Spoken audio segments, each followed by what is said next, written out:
Hello and welcome to the regular Tuesday edition of Spurs Diehards TTID.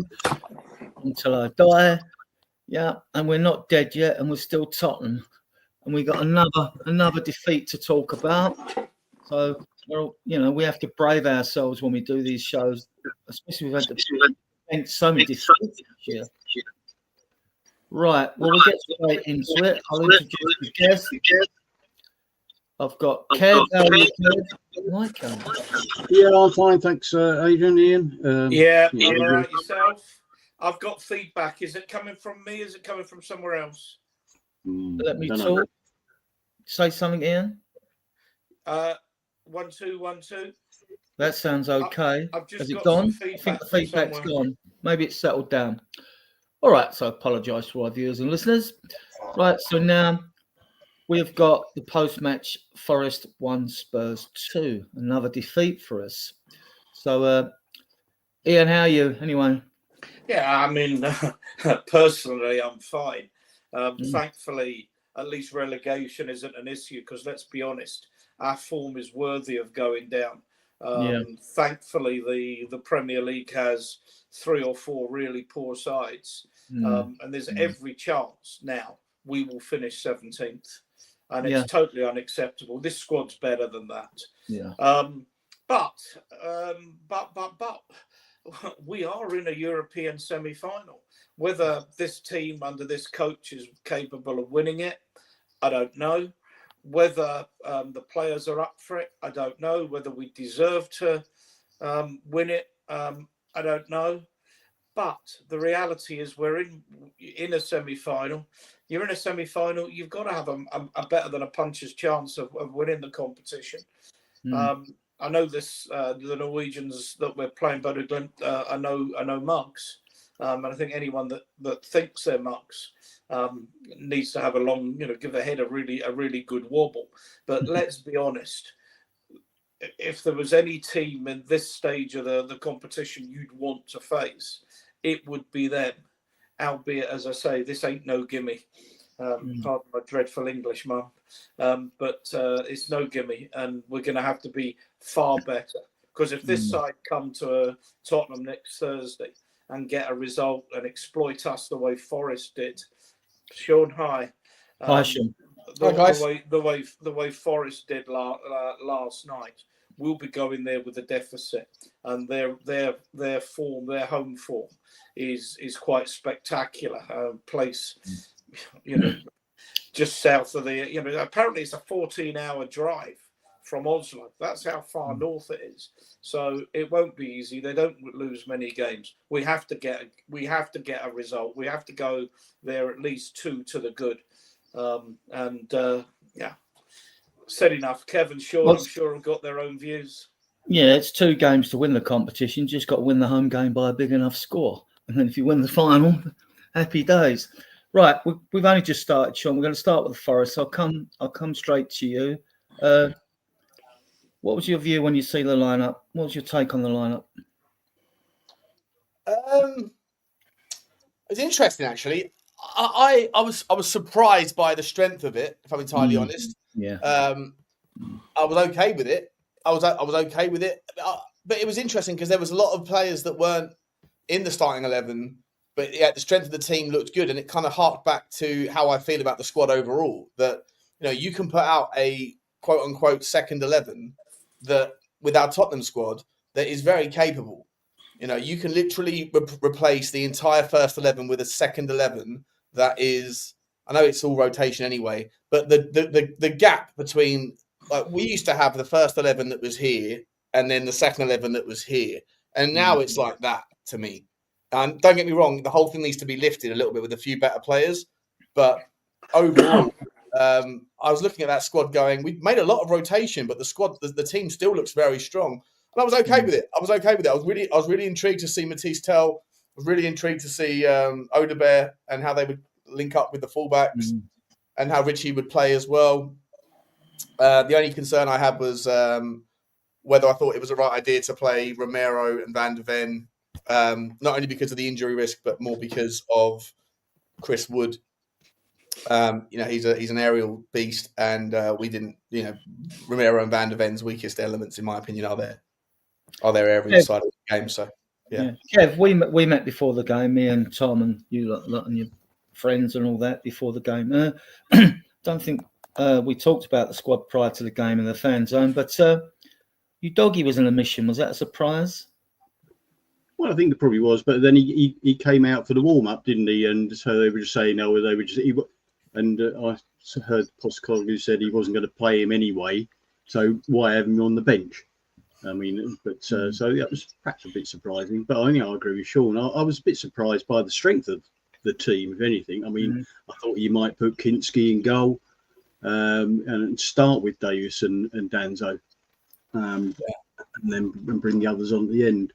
I think the front three I thought were going to be the front three that he started with, but I'm just in this sort of game and lineup, I'm just disappointed Gray didn't get a run out in midfield.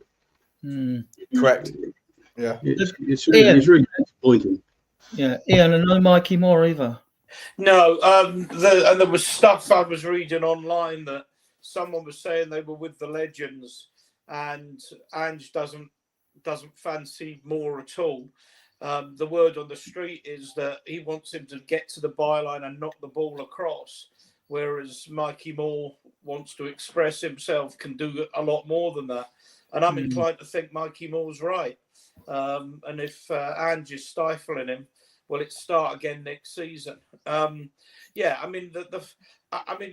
just looking at that side, I'd have played that front three. I was absolutely delighted because it had pace. You think Richarlison needs a run. Tell's starting to get some confidence. Odebear needs time as well. Absolutely great. That said, I'd have played Kinski. I'd have played Danso. I'd have probably even played Basuma if for no other reason than he's dispensable. I agree about Gray in midfield, and I don't know what that boy's done, having been outstanding for the first 6 months of the season, to now not be able to contend. And you see how well Bergval's come on. But the first half of the season, Gray was the outstanding player. And I just don't get where Ange's thinking is on that. Does he not think he's a midfield player? He's bought as a midfield player, for heaven's sake. But what's disappointing, we're going to go on and talk about the game, is that the real spine of that side, at least defensively, Vicario and the two centre halves, were varying degrees of mediocrity. Romero was simply atrocious, absolutely atrocious. Vicario was almost as bad, and Van de Ven, he did okay, and his pace helps us on more than one occasion. But he's far from the player that we saw, I think, before his injury. And the goals we conceded, I may be talking a bit too much out of turn. I know what it's like when you've got an agenda, Adrian, and people just talk off. No, it's okay. Well, the agenda will still stay the same. Carry on. Yeah, but the goals which we're going to talk about, the goals we conceded, and Romero's attitude and Vicario's performance, that worries me sick when you think about what's coming on Thursday, next Thursday. Absolutely worried me sick, because they're meant to be the best players. Yeah, we are really, Jekyll and I. We'll just talk about the subs, and then we'll get into the points of the game. Yeah, Sean, see the subs bench looks strong, doesn't it? Yeah, it does, mate. That's what I was saying in my first answer. I just feel like Tottenham, people that say that we've got a weak squad, we haven't. We really haven't. We've got a very decent squad we're putting together. We need to invoke some sort of lift out of a lot of them, and we need to sprinkle in a few magic stardust now, which is what I've been calling for 3 years since I've been in the YouTube communities. Rid yourself of the deadwood, and then when you get to a position whereby you don't need to drop your £120 million summer budget or whatever on 8 players, you can just go and buy 3 or 2 in an ideal world. If we were really there, if a couple more of these young players had been given the chance, I agree with the testament about that you've all mentioned about Archie Gray. I think that is it's a weird one to me. Should have played. Maybe there's something being seen there that we're not aware of, or maybe look. Ange has got the time on the training ground, but at the same time, I'd give the manager the benefit of the doubt when it comes to players that we haven't seen generally, and thinking that they're right for a certain thing, and we don't see them. And when we finally do, I remember the same with Basuma and Conte.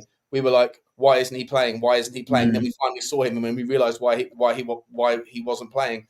But then with Ange, we were asking the question about Jed Spence for a long time. And when he finally got a chance, Jed Spence proved Ange wrong to wait that as long as he did, to leave him out of the Europa League squad. So I'm not sure necessarily you give the benefit of the doubt to Ange on that one. But generally speaking, I think that the bench there looks fantastic. The strongest bench I've seen at Tottenham, give or take, for a very long time. So it's like I say, you just need a couple more in the summer, maybe 3 or 4 £40 million players or more, maybe ideally one £70 million player, break the transfer record, and then a couple of 35s or whatever, and we're cooking. I think that's a really strong bench and a really strong first 11 for a game that ultimately doesn't have too much in the way of meaningful output apart from just momentum that we obviously don't have now going into Liverpool.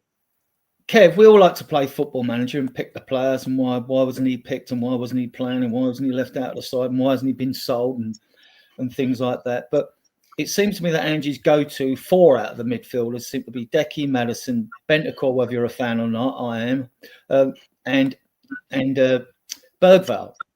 Then now you've got to fit Gray and Sarr into that side seamlessly when they're needed, when you don't want to burn the other players out. In a way, it's a good problem to have. I mean, I've got it recently with his change because the midfield, when he's been playing that Maddison, Bentancur and Bergvall, we have seen signs of cohesion there. Yeah, it's and right. I'm Sean's right. I mean, the midfield is looking reasonably strong, but some of these players, you've got to pick them for the right game. And Maddison, I feel he's been picked in the wrong games recently as a starter because he's that player. He's almost a luxury player, isn't he?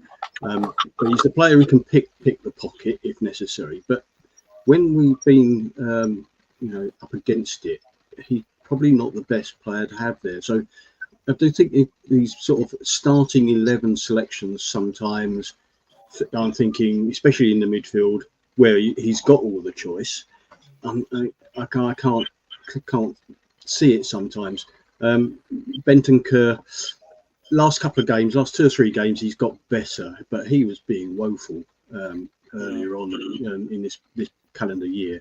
I mean, I berated him left, right, and centre really for some of the passing he does, and he does these no-look passes, which just go straight to the opposition.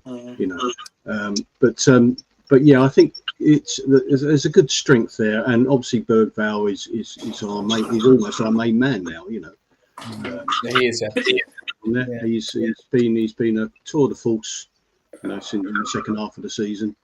And I always say, of course, I named my fantasy team Beware the Bergvall, so I knew it was going to happen. So we came at the traps okay. In the second minute, Tell had a side foot's a shot, just hit Milenkovic. There was nothing to it. Then we had a sign of things to come. 4 minutes, Gibbs White, that 25-yard strike. Vicario pushed it away from the corner. And then like... I like this. I like this roundup, the way you've done this. It's nice, mate. Well, what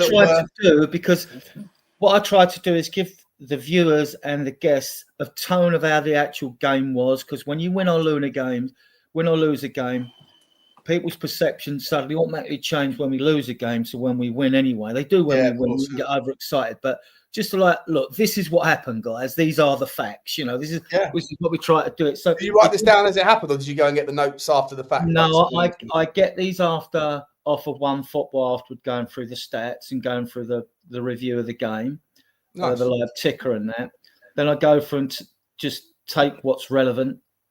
And How long does it take you to do that? Sorry? How long does it take you to organise that into these little bullet points? Not long. No, I do them as well on my show, Sean. Yeah, it doesn't take long. An hour. I might have to incorporate this. Go to one football. When you see a Spurs game, just go through. Then you go through. Is there a way that you can get AI to do it for you, like in 3 seconds? Probably is, Sean, but I'm not up to speed with AI. I'm just too lazy to go and write it all down and stuff. But it's nice little. I like this. Nice little. It was a good strike by Ian. It was a good strike by Gibbs White though, because it's Cora was partly blindsided, but he got to it well, palm it away. Yeah, I mean he's a good player. I think that what worried me is just how much space we were giving their forwards to run off. And I mean this just goes back to the same old. Spurs are just too easy to play against. They were playing the ball long in behind the fullbacks. And it's not even rocket science. And unfortunately, Ange doesn't seem able to deal with it. Yeah, I think for you, Ian, must have been the time check. I just missed it as you were rattling through the message. Yeah, hi, Graham. Hi, Peter. Hi, Lisa. Blaine. Hi, Blaine. And everybody else that's in the chat. Just adding to what Kev said about Bentancur, I have noticed a correlation. When Bentancur plays well, we play well. When he's off his game, we don't play well. And I think if you look at all of our best performances lately, particularly in Frankfurt, for example, Bentancur was outstanding in Frankfurt. Absolutely was he? Well, everyone says this. I just don't think he was. I don't think he was. I think he did the obvious stuff well, but I think if you actually everybody was outstanding during that game to a degree. Yeah. But I just think Bentancur in that six role, that single pivot six, I think he gets caught when the ball's not near him. Yeah, he can anticipate and close the space well when the ball's near him and he's doing his direct job, but indirectly, I think he goes missing. I think he fails to exert the rest defense very well. I don't rate him in that six at all. I know against Frankfurt, everyone to a man was better than they usually are, so it's difficult to criticise. Bergfeld dropped back to make a double pivot. Everyone has this kind of glowing thing about Bentancur. I just don't share it. Sean, what was interesting though, I thought against, and it's people that are at the game, you obviously see it differently, and I don't think any of us were there. Is the thing about the Frankfurt game is he effectively had a double pivot with Bergvall and Bentancur, and they complemented each other. And you think how many chances we gave Frankfurt? Almost none. I mean, when you think, Adrian's going to go through the first 15 minutes, and Forest ripped us apart in a way that Frankfurt never came close to. Because we were. What does that tell you? What does that tell you about the quality of our league versus the quality of the Europa League? Yeah, but Frankfurt were lying, if they're not still, were lying third in the German league. I know. And what does that tell you about the Premier League essentially? Then I mean, we'll maybe talk about Liverpool because there's a show on Friday. But I mean, I would love him, for example, Ange, because it's a rehearsal for Bodo away. Would be to play 3 centre-halves, 2 wing-backs, and Bergvall and Bentancur in a pivot, and say to Liverpool, break us down. It's not the way Ange will play, but Ian, to be fair, we go to Norway, Adrian. Hang on, if we go to Norway with a lead and we defend with that kind of discipline and can maybe pull one on the break, we got every chance. Yeah, but we better have every chance, mate. I've just dropped £1,700 on the cheapest hotel I can find in Bilbao for 3 nights. So I'm already £3,500 down on flights, accommodation, and my match ticket, and we're not even there yet. So have you not on hotels.com or whatever to get? Booking.com to get my hotel. It's about a kilometre away from the stadium and it's in the old town or whatever. And it looks nice. It looks nice enough. It's by the Guggenheim. And like I say, the ticket cost me £1,000, and then the flights cost me 550 quid. We're not even there yet, and I'm already nearly £4,000 down. It's outrageous. Well, I'm flying from Glasgow. I was saying to Yeah, the I boys mean, before. we talk about the great defensive display against Frankfurt. I'm going to bring that up just for a little bit here because, like, to me, that we didn't set up to play that game that way. We changed. We played that way after we got the 1-goal lead. After we got the penalty, then we decided to play defensively, and like Bergvall decided to sit back and form the midfield pivot with Bentancur, which kept us solid. And Udogie and Romero were immense in those games as well. Right. Anyway, Sean, I'm going to stay with you. 5 minutes, 0-1. Elanga corner. Porro glances clear. Anderson drills a shot. Ball deflects off Bentancur. Vicario should have done better. Not good enough. Not good enough. I was saying this today with Johnny on the stream. I kind of forgot to include him in my my tweet when I gave my takeaways when I was going through the various goods and bads. Vicario for me is just he's a little bit too. He's a moments kind of guy. Like he's capable of saving the day with a wonderful shot stop on him. He's not good enough distribution. I like his kind of mentality, his energy, and all that stuff. I like all that stuff, but I really just don't think that he's. I think he's just not reliable enough. He makes too many mistakes, and for me, I think that one it was a good example of it, right? Like people would say, "Oh, it was the deflection that ruined it for Vicario."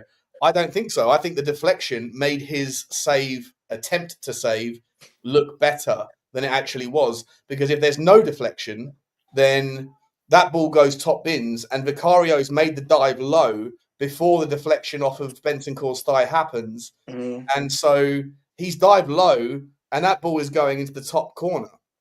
It hits his leg, and then obviously takes a bounce, and then bounces back over the top. So I can understand the kind of difficulty of it's a difficult save because of the deflection, but the save was already attempted before the deflection happened. And I think had it not taken the deflection, it makes Vicario's save look even worse because of the he decided to go low when the ball was going high. So yeah, not good enough from him there. Okay. And I know you're going to come to it in a minute, but also just awful for the second goal as well. Worse for the second goal. Even worse. Yeah. Kev, do you agree with Sean, or do you think like? Well, yeah, it was very hard to see how the first goal went in from where we stand. Yeah. Because we're sort of level with the goal line almost at that end. So although we could see it took a deflection, couldn't see what Vicario was doing, but it sort of hit him and that was it. But we'd spent the first 5 minutes talking about Bilbao in our little group where we weren't really concentrating on the game too much, and then we went 1-0 down. But are you going as well if we get there? Sorry? Are you going to go if we get there? Unfortunately, I'm on a bloody work conference in Leeds for 3 days, right around the finals. I can't. But shame. You can always phone in a sickie, Yeah.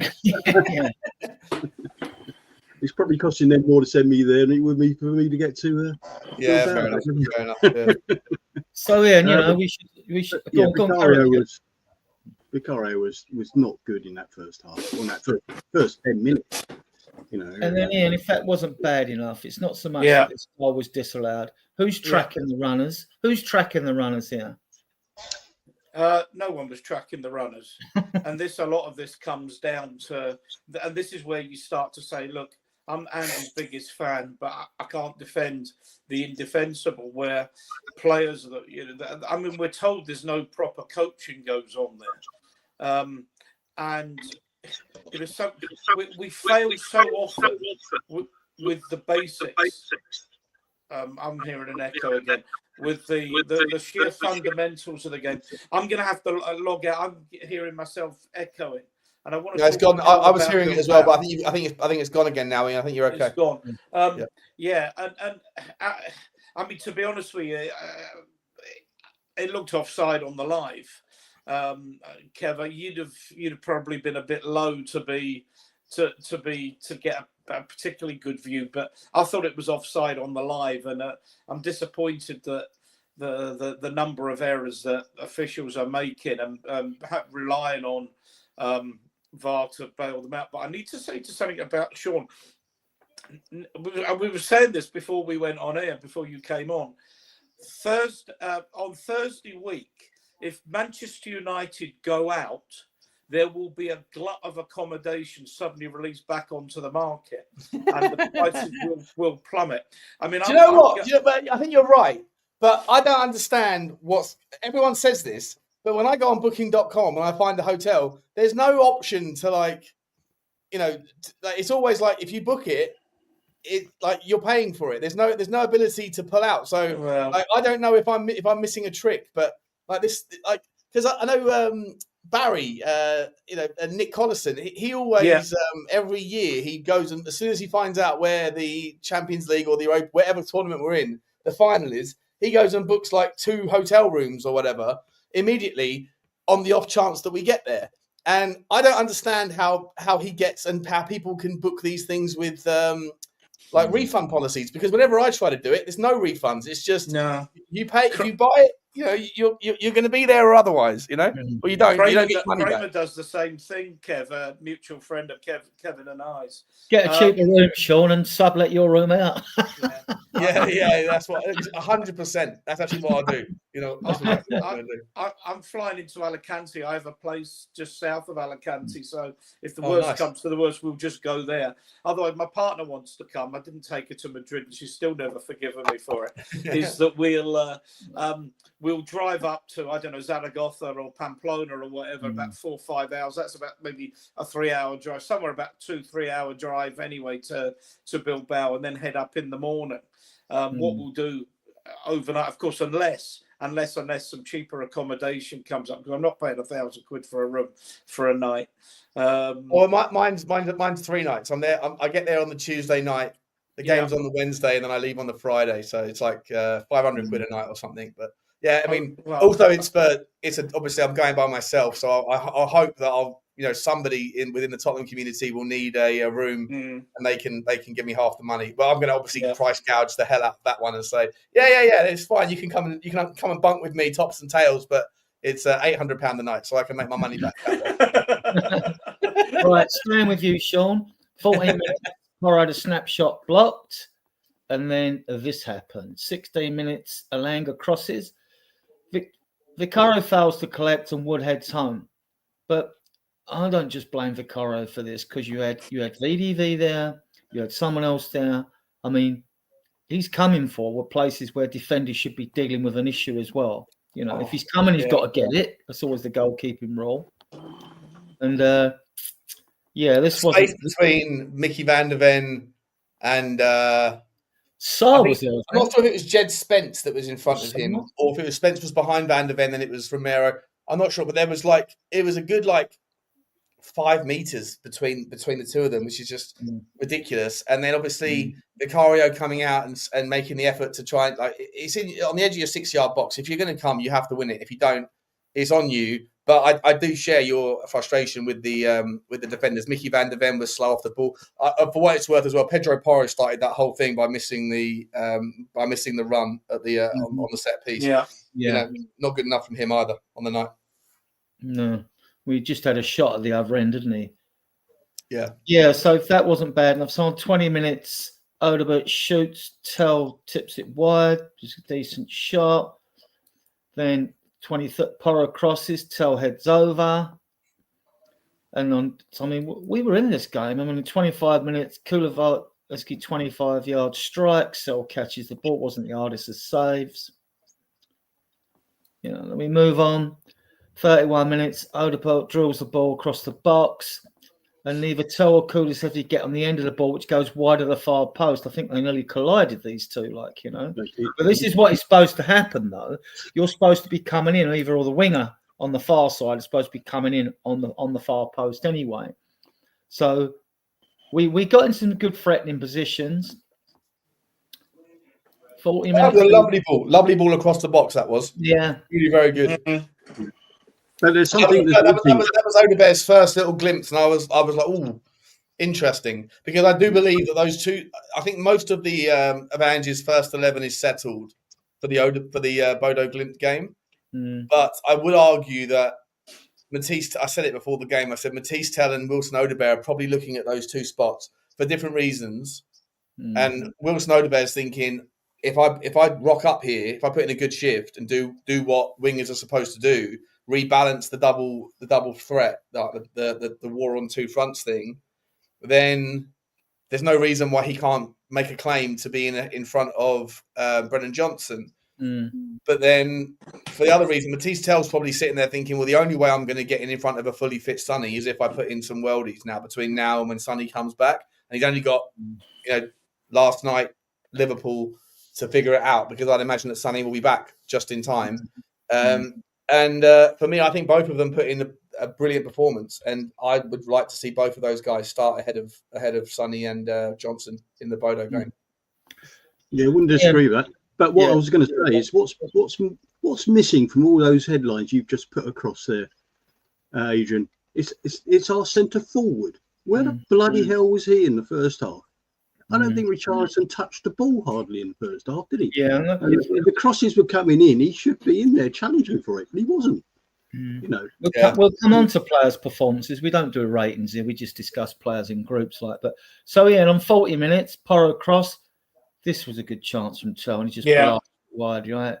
And then on 41 minutes, I think this was the one when the players got in his another Odebert cross.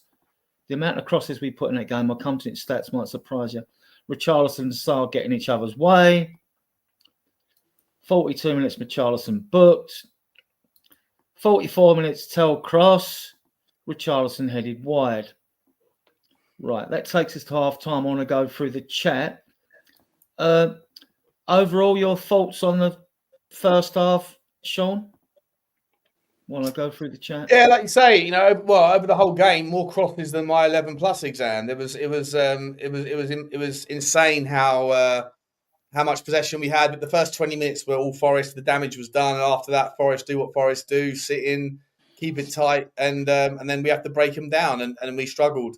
I agree with Kev's assessment there around, where was Richarlison. I was disappointed with Richarlison. I know he got his goal, and I don't hold him entirely responsible, because I think that Sells, the goalkeeper, was insane on the night, and kept out. I know we're going to talk about the second half in a minute, but kept out 2 or 3 really good chances. We should have won that game at least 3-2, 4-2, something like that on the quality of the chances that we had. And Richarlison had a couple there, and one of them I think you just mentioned, the one where him and Sarr got in each other's way. That was unforgivable. And if you actually look on SofaScore, you can see where his chance was taken, which was like 2 foot out from the post, and he misses the ball, and it ends up crossing the goal line about 6 or 7 meters away from the post. So like he's completely royally screwed that up, because I guess Pape Sarr got in his way or whatever. But yeah, not good enough there. But my overall thoughts on the first half were Tottenham were slow, sloppy, and against a team like Nottingham Forest, all it takes is a moment, and you're under the cosh, and that's exactly what happened. And then we, our backs were up against the wall, and we had it all to do uphill battle second half. I actually thought, Kev, I don't know your opinion. Kev, come to your thoughts on the first half. I thought it was a very even half, to be honest with you. Well, I don't know. Obviously, the first 10, 14 minutes, we were absolutely terrible. Could have been 3-0 down. I was in line with the offside. We called it as offside before it even went to VAR. Well, we weren't good. It was starting to get better towards the end, and the crosses were starting to go in. And Tell, I thought, had a good game. Odebert had a good last part of that half as well, and they were going well. But what was happening was that the Forest were getting the ball in the middle of the pitch. Not a lot of challenges going on in the middle of the pitch without Berger there, and immediately their players are off and running, clip it over the top, and putting us on the back foot. Something we never seem to do. We don't seem to pass over the top into the space very often, because we've got no one running. But did it excellently all the way through that first half. Every time they got the ball, basically, two passes, and it was over the top. Yeah, I'm not laughing at you, Kev. I sent a link to my daughter and son-in-law, and Natalie, this is my daughter, started listening and decided I didn't want to relive the trauma. This is some form of child abuse, I think, me making her a Spurs fan. And then Steve, which is just her husband, just echoing what Kev said. Good chat, but for me, Spurs don't have runners. Those midfield players are making runs into the box. Excuse me, when the crosses. Oh, I've lost it. When the crosses come in, had 2 players v6 last night when crosses came in. Ian, Steve could play a bit, so staying with you. Half time, we come out. Davies for VDV, Danso for Romero. Yeah. So centre backs get a half each. We'll talk about them in detail later. So good management. That was your thought? Who are you asking? You. Me, yeah, and he said that the changes were pre-planned, and that's absolutely fine. If that's what he's saying, I'm planning. I'm giving players minutes to keep them sharp, but by the same token, I'm not going to give players minutes for the sake of minutes, and then risk an injury. And we know we've got nurse Van der Ven a little bit, particularly if we want him to play in the semi-final, and of course the inevitable final that we hopefully get to. So yeah, it makes sense. The worst of it, and this is what I'm sure we'll go on and talk about, that Davis and Danso were barely tested. They didn't have the ball in the second half. Good evening, Jose. They weren't tested. I mean, Davis gets some stick for things I just think are ridiculous. Davis never lets us down, and Danso. I'll be honest with you, that with Romero's attitude, which seems to be, pardon my language, fuck the league games, but I'll turn up for the European games, just smacks of a lack of professionalism. And I actually think, I'll be honest with you, I think that I would be seriously thinking about playing Danso and not Romero as first choice centre half at this moment in time. I'm just not impressed with Romero's attitude at all. I don't think his heart or his head are with the club at the moment. And stay with you on just this point, and then I'll come on to Sean. 44-minute Porro, that mid-height cross, and Sarr got into the box, and somebody got it on a. It could have gone anywhere, this back heel, but fair play to him for going for it, though. Do you remember seeing that sort of half chance, Ian? No. Yeah. I don't actually remember this particular one. I mean, as we've alluded to, and particularly Sean's alluded to, we had enough chances to have won this game by a lot. And the worst of it is they scored 2 of the easiest goals they will ever score. The reality is, other than that, they created almost nothing. Vicario didn't have a save to make, whereas Sel was making saves, and then you maybe come on to Toffolo's miraculous off-the-line clearance from Kulusevski. It really was quite outstanding. And it's so frustrating. It's so frustrating. When you take those 2 moments of sheer stupidity away, we actually played quite well. And we could have won that game with a bit to spare. But we make these really dreadful errors. Utterly dreadful errors, it's just so frustrating. And what's worse, and for the Ange outers, it's the same mistake time and time again. Players not picking up in the box, players allowing other players to run off them, defending too high, and the ball coming over the top, and it's just incredibly frustrating because we do create chances and we do score goals. Sean, this was it. The 63rd minute, Porro crosses, cleared off the line. I mean, I'm at the side on the east end, so I'm parallel virtually with the both corner flags back basically in line. So, and me, I'm thinking like I can't see the ball because the goalpost. I'm thinking this is a goal, But, Was that the first big chance of the game? Or, I've got all the big chances mentioned.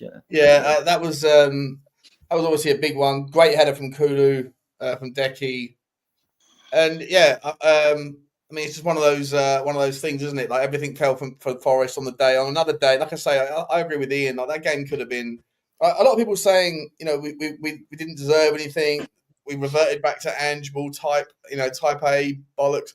It's not true. Like that game, we dominated the game for 70 minutes, and to me, I think that the I'll be on time making the women's section. Yes, you would, Blaine. Yes, you would, buddy.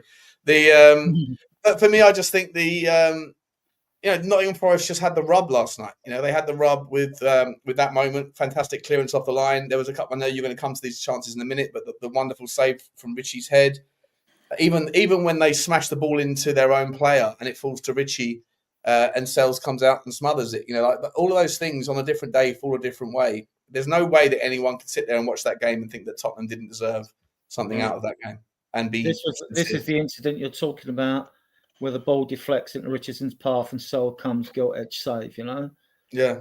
And you start to think at this stage, I'm still the guy next to me. We're still in this. We get a goal. We're in this. It's just that's what I was saying the whole night on the watch along. I said, this game is not over. If they get the third goal, it's game over. But at 2-0, you're never quite safe. And Tottenham just had go and look at SofaScore. Go look at the wave, the wave rider thing where it just shows you the momentum. Mm-hmm. The second half, from about 20 minutes on, it was all Tottenham. Just wave after wave after wave of Tottenham. And, look, like I say, Richarlison should have probably done better with that particular one. Decky couldn't have done any better. Wonderful save for the previous chance. But the one with Richarlison here, Richarlison should have done better. Richarlison should have already had a goal with the one with Pape Sarr earlier on in the first half. There's on a different day, there's 3-2 to Tottenham after 66 minutes already. Mm. Yeah. And then Kev, 67 minute. These subs, Johnson for Odegaard, Solanke for Kulusevski. I wasn't against coming off, but his later presses, he's saying, no, he's fit. He's perfectly fit now. I think around where I stand, in the safe standing bit, there was a lot of, Odegaard should have stayed on, and, don't moaning about Johnson coming on. And then there was a big debate about what does Johnson give us. Obviously, he gives us goals. But it was. I agree with what Sean was saying. Nothing fell for us in the box. Yeah. All the deflections, everything else, everything went their way. They won most of the headers from corners and things like that, and we weren't picking it up on the edge of the box and firing it back in. So, and we were saying we should have been 3-2 up.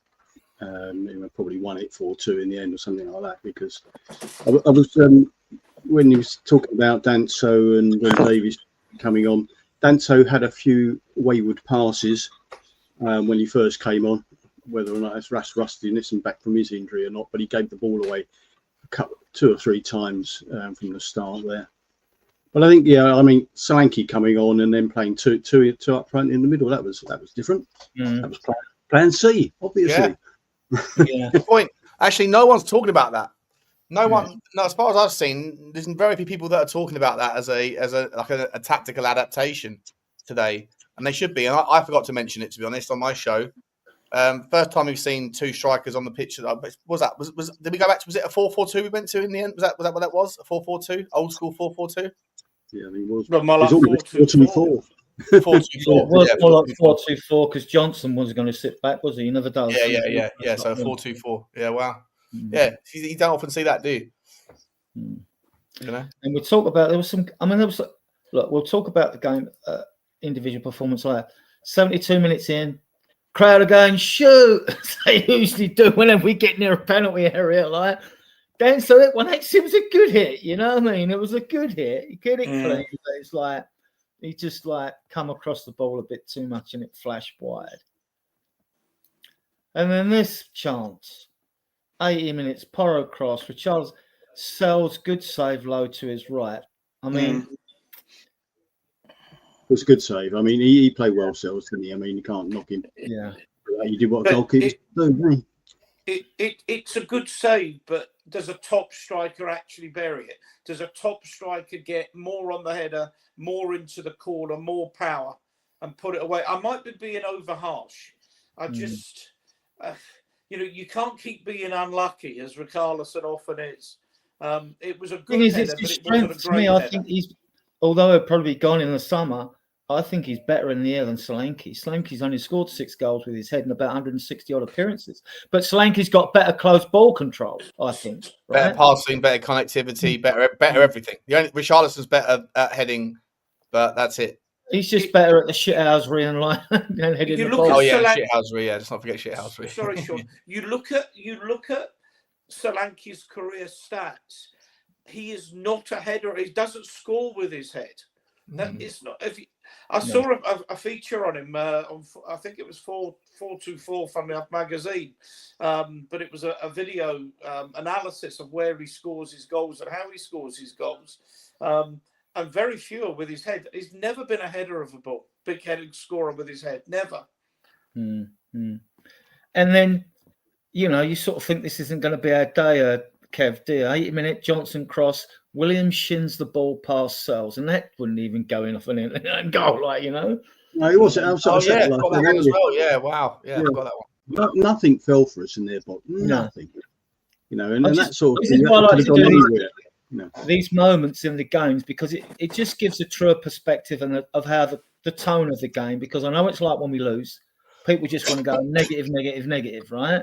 And I'm hoping to see what I want to see between now and the end of the season. It's like growth, youngsters performing better, showing they've got a bit more. And I've seen hopeful signs in the last few games. Not Wolves so much, but, Sean, 87 minutes, Porro crosses, Richarlison scores, heads the ball in the bottom corner. I mean, it was a good finish, a good cross and a good finish. Did you skip past the Richarlison header that was plucked out by Sells? This one. Oh, sorry, you did the one. Okay, yeah, sorry. Yeah, And that was a fantastic header.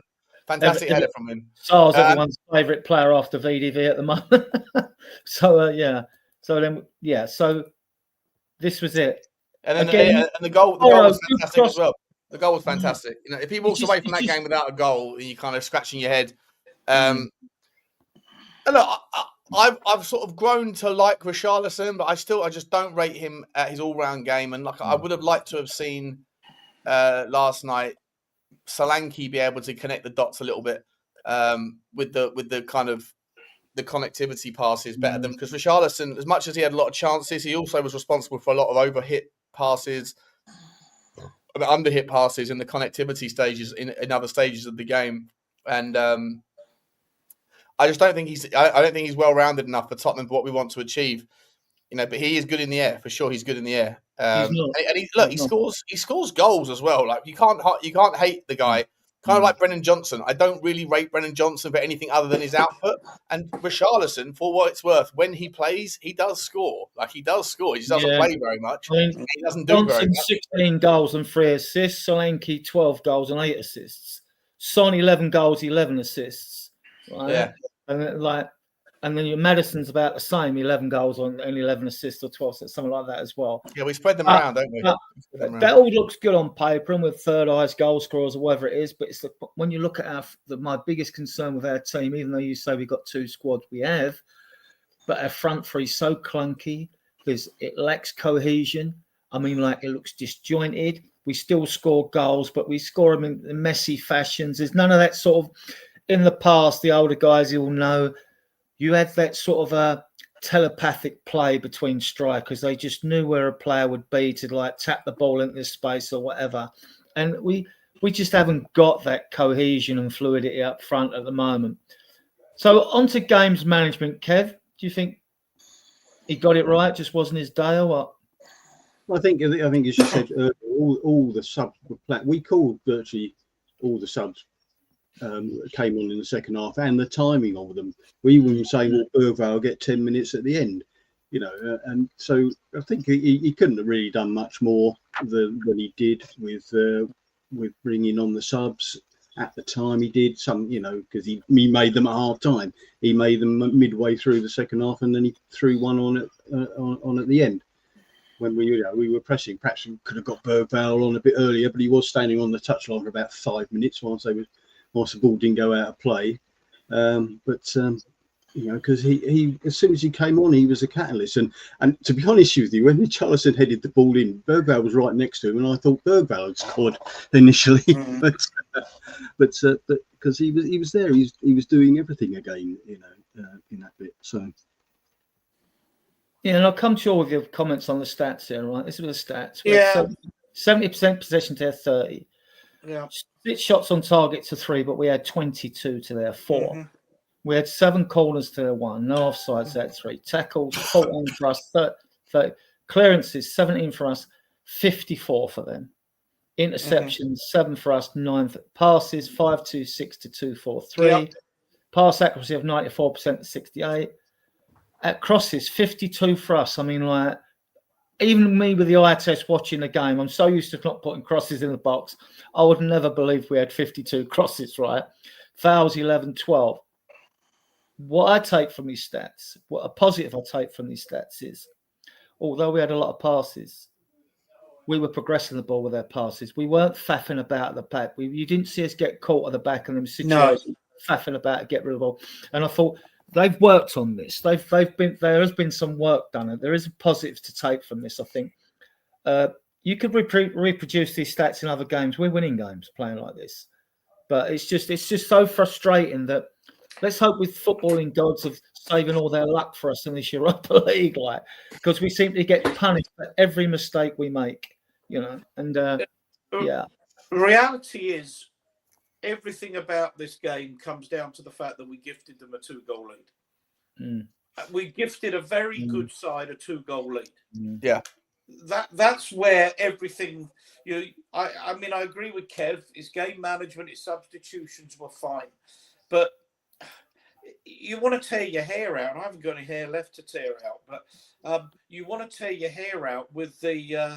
I don't want to start repeating ourselves, but the number of times we keep doing the same thing and getting the same thing wrong. The stats show, as Sean has been saying, and I agree with him. We played well. We did play well, but again, you look at the number of crosses. You look at the number of crosses that went into the box. Just as my son-in-law said, how few runners we've got from midfield that come into the box. The Bissoumas. I know he didn't play last night, but the Sars, the Kulusevskis. How often are they making runs from deep into the ball wherever it comes in? Whether it comes in, low to the far post across the 6-yard box, say for Odebear coming in. I'm not sure how the Odebear was coming in the way that Johnson comes in, but where are the players coming in around the penalty spot? Anywhere between the 18-yard box and the what you call it, the penalty spot. We just don't do it enough. And I mean, I'm going to repeat myself. We played great. We played really well. You don't give away 2 stupid goals, we win that game. But we did give away 2 stupid goals, and we didn't get the luck we needed in front of goal. And you lose a game that we didn't play badly in. But it's defeat number 165 for Ange this season, and that's what people will be remembering. Yeah. You look at those stats. So you got crosses 52, and their clearance is 54. So they were defending the crosses pretty well most of the time. One scored at, and a couple of others. But we had 7 corners. I don't think we won the ball from one of those 7 corners. No. Because we just didn't have the people attacking the ball or anything like that, or the accuracy of the cross. I think the only one was perhaps when Bergvall stuck one in right at the end. Lots of, and I bemoan the fact that we don't put in crosses early enough sometimes, and today and yesterday we were putting them in all over the place. So can't moan about that. Right, quick plug for the channel. We'll talk about player performances afterwards. We do it in groups so we don't bore you to death going over them all one by one with each guest. So we've got 62 viewing us most. You're watching us on view. Thank you very much for that. That's very good on a Tuesday, especially after a loss when people probably think, oh no, don't want to go on another show and hear about another loss, right?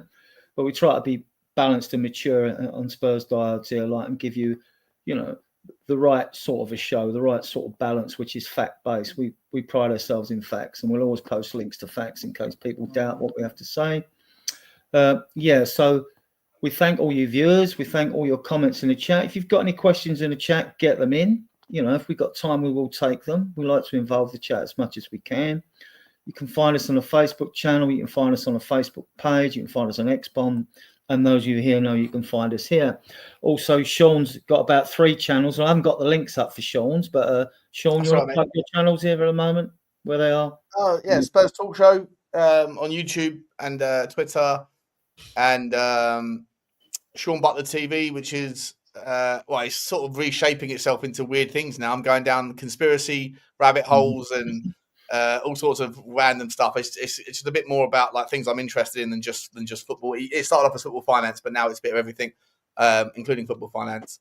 And then the other one is Johnny and I's side gig, which is Football Inc., which is coming back very shortly. So yeah, there's the 3 channels. But I appreciate you having me, guys. It's nice to not have to host. Hosting is stressful. It's nice just to kind of. I'm watching the Man City game's just finished, and City just stole it in the last 30 seconds of the game. I put it on as well. I'll be honest. Yeah, good game. Right. Is there any other games tonight apart from Man City? No, I think that's it tonight. Arsenal are playing Palace tomorrow night. Oh, right, let's see. And Man City won, did they then, yeah? Yeah, 2-1. It was a good game, but it was 1-1, and then 95th minute, Mateus Nunes steals it for City, so they go 3rd in the league, and it looks like they're going to be Champions League. And Villa now have played 34, and I think they're now 3 points or 2 points off of the others who have all got a game in hand. So it looks... there's still a lot to play for, striker, he's a player to watch. I've watched him play for the under-21s England and against Spurs, and he looks a player, that McAtee, for them. Yeah, and O'Reilly as well. O'Reilly's a really good player. Right, we'll move on. Ian, we're doing them in groups. Comments on Vicario, Spence, and Porro's performances. Vicario, singular ones, doesn't matter. Go on. Vicario, 3 out of 10 for turning up and tying up his left and his right shoelace properly. He was awful apart from that. Spence, not his best game. Got to be honest, not his best game. But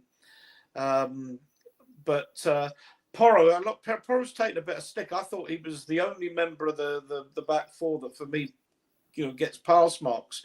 And some of his delivery was actually really, really good. But Tom, Kev's boy says, where is it? Some of them waiting for us to stick the ball on his head. I just tried 22 shots. Sorry, Tom, you've made a few comments and I've got to find it. But someone finds it before me. But I actually thought Porro did okay.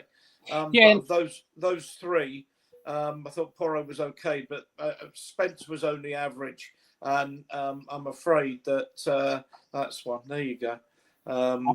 There's the hit the show button. No box crashes, all waiting for Porro to put it on their head. It's and it's surprise. If I press the button for your comment, do you automatically appear on the screen? Is that how it works? Yeah, it's exactly that. It wasn't while you were blathering on, Ian. And maybe you weren't on. I was just saying a comment by my son-in-law who said, you don't have any runners coming from midfield. It's all, he's this one-trick pony. Get the ball, fire the ball low into the box, and hope someone gets on the end of it. And Tom, we were talking before we went on air, which also relates to this Mikey Moore issue, that Ange apparently doesn't fancy Moore because he wants Moore to get to the byline and fire it across, whereas Moore thinks there's a lot more to my game than that. I can go both ways. I can cut in and score, and you're stifling me. So, I can't remember who said it, but it was someone that was sitting with the Spurs legends last night, who you'd think would have a fair bit of knowledge. So, and this is where I think Ange's letting himself down. It's just too one-dimensional. I agree. I think I like elements of Ange, and I did want him to see out the season. Whether or not he stays next season, that's a whole another conversation. But my issue with him is that I don't think that stat about us putting 50 odd crosses into the box is a good stat at all, especially against a team like Nottingham Forest, who have got two of the biggest centre backs in the league that just mop up crosses for absolute fun. We played right into the hands of what they wanted us to do. We conceded a stupid early goal from bad mistakes, then doubled down on that with another one. So all Forest did was just sit back and go on then, pump balls into the box, and our 6'5" centre back Milinkovic will just head them out for fun. And then we've got Murillo there who will do the same thing as well. Like 56 crosses into the box, and how many times did we put a ball into the box that wasn't a cross? Did we ever play a through ball into the box for someone to run on for? Did anyone ever dribble into the box with the ball to create a bit of chaos? Like, it just didn't happen. And the whole, expecting his wingers to go down to the byline and cross it back. Well, how many times have we seen one of our wingers actually do that this year?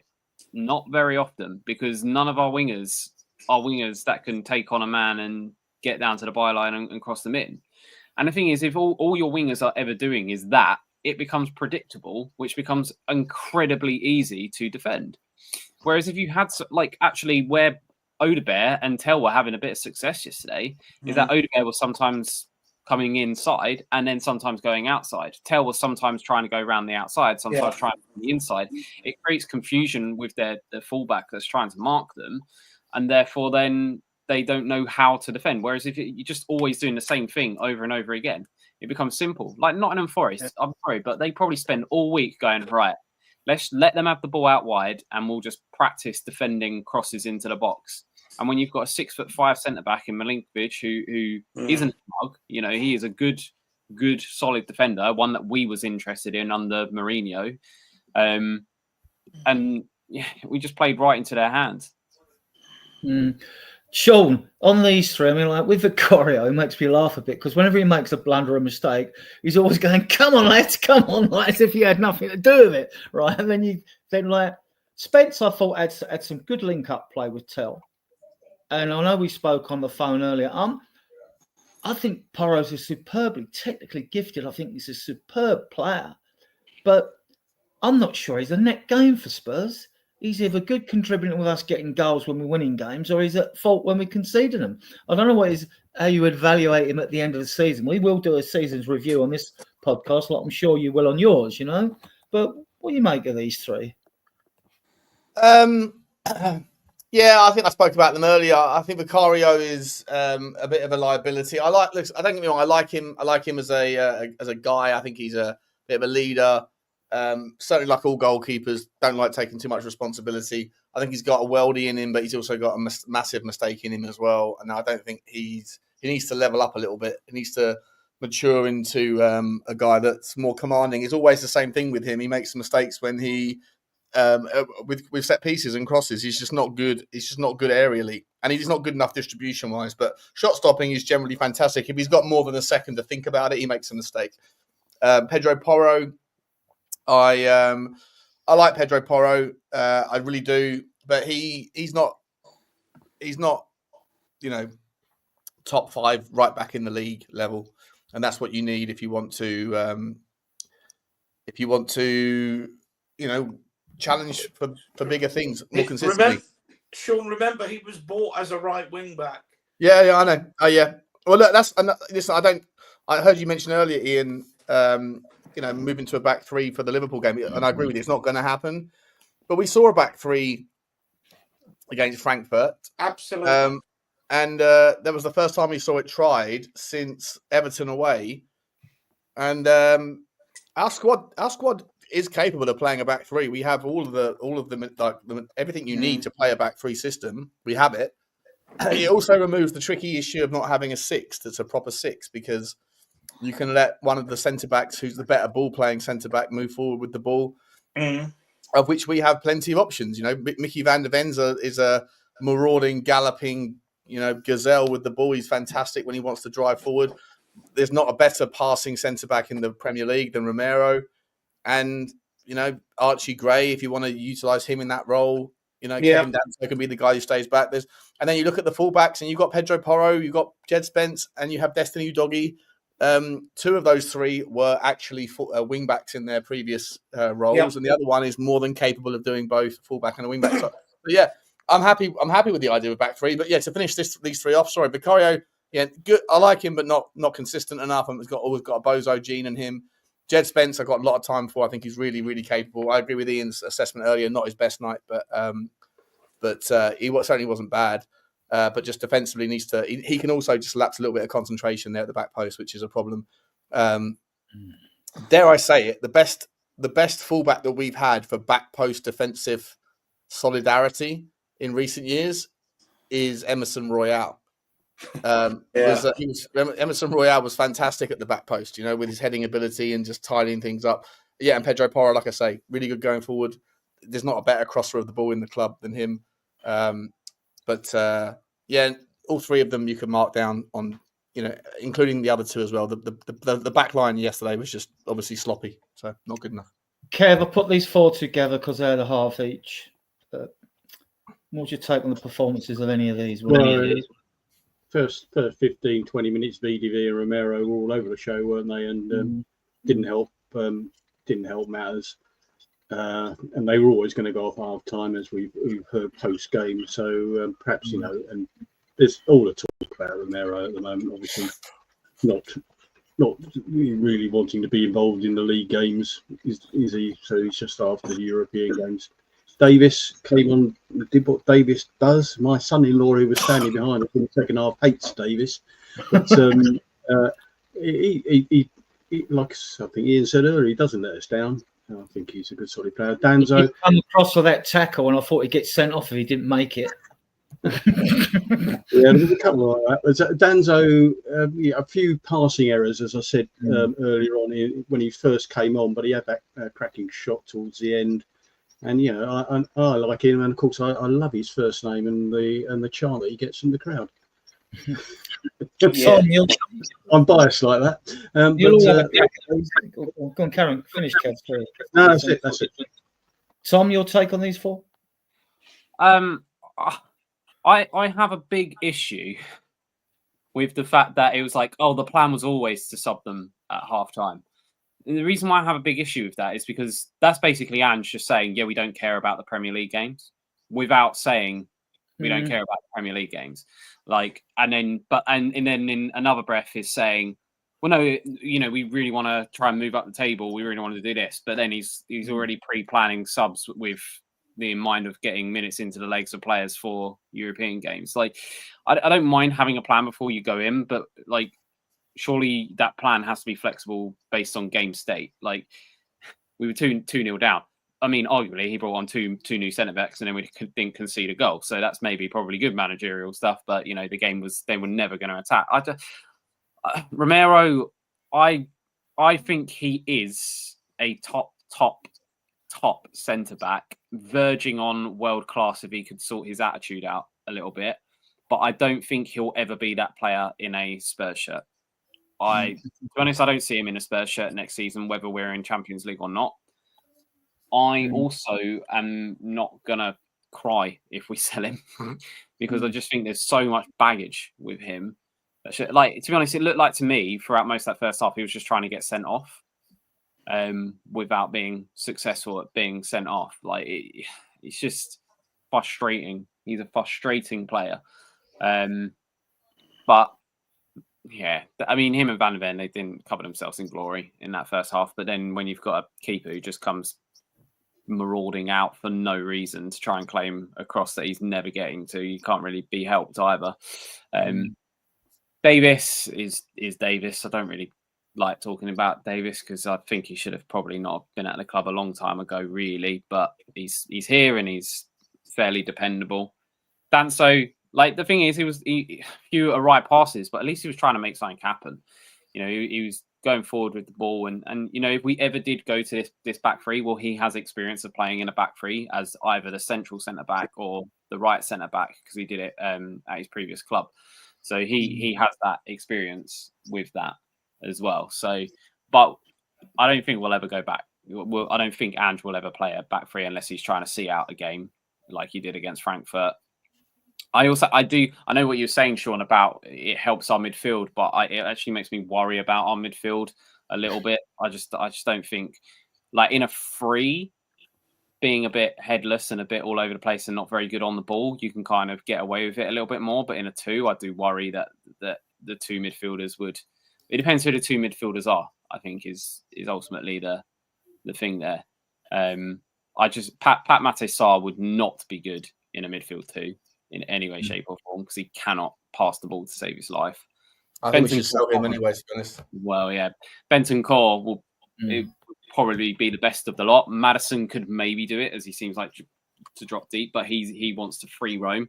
Because that's the other thing as well, is that I actually think we missed Maddison quite a lot yesterday.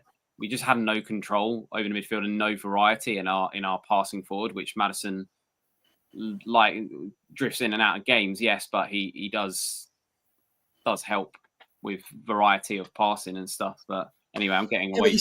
I don't disagree with you on that, on the whole midfield, that midfield analysis. But at the end of the day, we still had like 5 gilt-edged chances in that game, to score goals. We like even without that midfield control, and we were doing a little bit of the horseshoe football. I still look at that and think Richarlison should have had a hat trick. Yeah. Decky's goals cleared off the line. Odebear's whipped one in. There's the Odebear ball that's fizzled across the 6-yard box and no one's on the end of it. There's the other one where it comes off of we just went through them all. The Nottingham Forest player shins it. Like there's 5 gilt-edged chances there without really having any need for a midfield battle, and that's just through the width creation. So to me, like I don't disagree with what you're saying, but I don't really understand why everyone is. I mean, obviously, yeah, you're not negative, but everyone's despondent a little bit about losing another game. But I don't put this one on Ange. I don't put this one, even that much on the players. I feel like it was just sloppy defense, sloppy moments, lack of concentration, and that can happen. Happens too often with us. But in terms of the actual creativity of the chances, I think we created more than enough to be able to win that game. And if we put on a performance like that against Bodo Glimt, you would hope that you'd take more of the chances that you didn't, and you'd concede 1 fewer than the ones that you did, and then that you could walk away from that game 3-1 up, and then you probably got 1 foot in the final.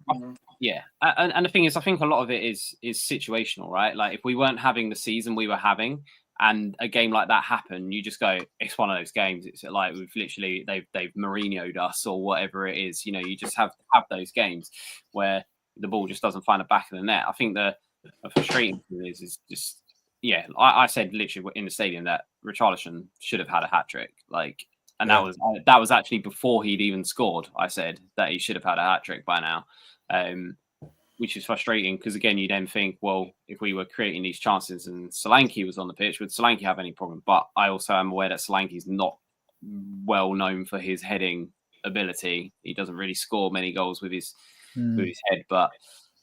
Yeah, are you guys all universally up for selling Richarlison in the summer? Yeah. I am. I'll be honest, Sean. I'm up for selling any player as long as you get the right price for them. I just think with football, you can hold on to players for don't get me wrong. I don't think we should have sold Harry Kane, especially when we sold him. Especially was terrible. If we had sold him 2 seasons before that and got 180 million or something like that, that he was also, Tom, just to add to that, if you kept Kane for the season, I wouldn't keep him for selfish reasons. Being a long-term Spurs fan is because I always want to watch the best players at our ground, right?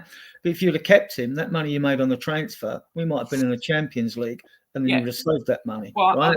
But you put Kane into that to the team last year. I definitely think we finished top 4, 100%. And also, like, how many times has Kane? Over the years, like the injury crisis have been bad these last 2 seasons, but we've always had really bad injury issues. Always had them. Like I'm not 100% sure that it all solely lies at Ange's feet that there's been such bad injuries like these last 2 seasons, because I seem to remember we always had them, but we've always had 2 guys up front that massively overperformed their expected goals.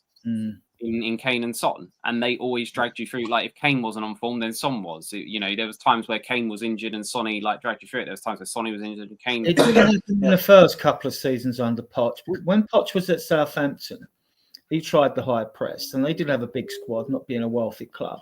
And they got to about Christmas time, they started falling away, picking up injuries. We didn't do it for a couple of seasons. Then you found that the high press, Sonny and Kane were getting more kicks on the ankles, and they were getting more problems around the ankle areas, weren't they? And they were having injuries. Then you looked at like first couple of seasons with Klopp and his young team, no problems. They lose a couple of trophies first 2 years, then they beat us in the Champions League final, and then playing this high press, they started picking up with injuries. Right now, you look at Man City, the injury problem they've had. So there's definitely been a correlation between injuries and high press football and the way the game's played today. I mean, there isn't no scientific data, but it strongly alludes to like the way they're playing. You're either going to have more subs allowed on the bench than your 9, like 12 in the Europa League or European competitions, or you're going to have to be allowed to have bigger squads in the future to cope with this. Yeah. But the thing is, we had injury problems when we played under Mourinho and Conte as well. They didn't exactly play like high press football. Like it's just injuries are just, it's football. It's what it is. It's how it's having the squad to deal with that. But I think the biggest thing that we always said, what's life after Harry Kane going to be like? And seemingly it's shit. Because like we had a world-class player there that he could do nothing the whole game and then suddenly pick up the ball 20 yards out, put it in the back of the net. Like we just don't have that. His efforts papered over a decade worth of cracks, I think. 100%. But look, we can get someone else this summer. I think that, especially if we go and beat, Bilbao or United, if we get there, I think that you can struggle to get quality players in without European football next season. Though. Yeah, but if you have Champions League football and you have just think about how much money we'll have, right? Just think about. I know we're probably going to be 25 million quid down on our usual Premier League position prize money, but you'll have that'll be made up in Europa League prize money. Then you'll have the 50, 60, 70 million, whatever you think you probably can make from the new format of the Champions League. Plus, you'll have the double match day events money coming in. Right. Plus, you'll have all of the revenue from this season, and then if you do sell like a Romero, if that's going to happen for 80 million, and you can actually shake hands on a good deal, then you could easily see Tottenham with £150 million budget if you go and get the Europa League, right? 150 million. It should be the normal budget. I mean, if you like, so you get Richarlison goes, Basuma goes, and add all that stuff on top. Right? Or add 80. If you add 80, the money for Højbjerg's got to be paid for. Then if Solomon sold for 15-20 million as well, or we decide to have a look at him in a close season, we don't know what's happening there. He's not coming back. There. The money will be there in the transfer window. All sorts of money, mate. So like you could easily scrape together an extra, including Romero, an extra £150 million in outgoings if there's an appetite for some of these players, and I think there will be if you pick the right ones. I'm happy to see the back of Pape, so I'm happy to see the back of Basuma, happy to see the back of Bentancur, happy to see the back of Romero if he wants to go, happy to see the back of some of these young players as well, happy to see the back of Richarlison, happy to see the back of Sonny. I'm happy to. I mean. Right. Okay. I think that Sonny creates an issue. We'll have no players for next season. I'm not saying you sell all of them, but I'm saying like they're the players that I'm happy. Like if one or two of them are on the chopping list, then that's fine. And then you can put together a real, and you have the draw of Champions League football. And whether Ange is there or not, you can then go and convince someone like a Jonathan David to come to Tottenham. Right? You can go and convince someone, maybe I doubt it, but maybe a Gyökeres to come and be part of the Swedish mafia. Right? You can. There's never end, and you don't need 8 players. You need 3. You need 4. You need a left-sided defender. You need a monster 6, maybe another creative, and then you need obviously a replacement for Romero if he goes, and then you need a forward like a striker, like a guy who's just a bully, a boss man who can bang in 15, 20 goals. And then you've got a team that can rock star this way through get back into the top 4, get in there with a challenge, build for the season after where you make them, like sky's the limit. Sky's the limit with this team. We've got so much potential. Jamie Donnelly, is he ready? I think he is. I want to see him go on the pre-season tour. Mikey Moore, right? In JA, let's have a look. Let's see what he's like in Vuskovic. Are these guys ready? Maybe, maybe not. But like we've got no end of talent coming through. We don't need that many more players in the first team anyway. We have the young players that are developing. And if some of those players are 19, look, imagine Lucas Bergvall, the baller that he already is. Imagine him at 19 years old with a Europa League winners medal. Like, what sort of confidence does that instill? It's like an indelible mark in the confidence of a young man who will just be an absolute baller next year. And I just think that Tottenham's like there's so much riding on what happens in the next month.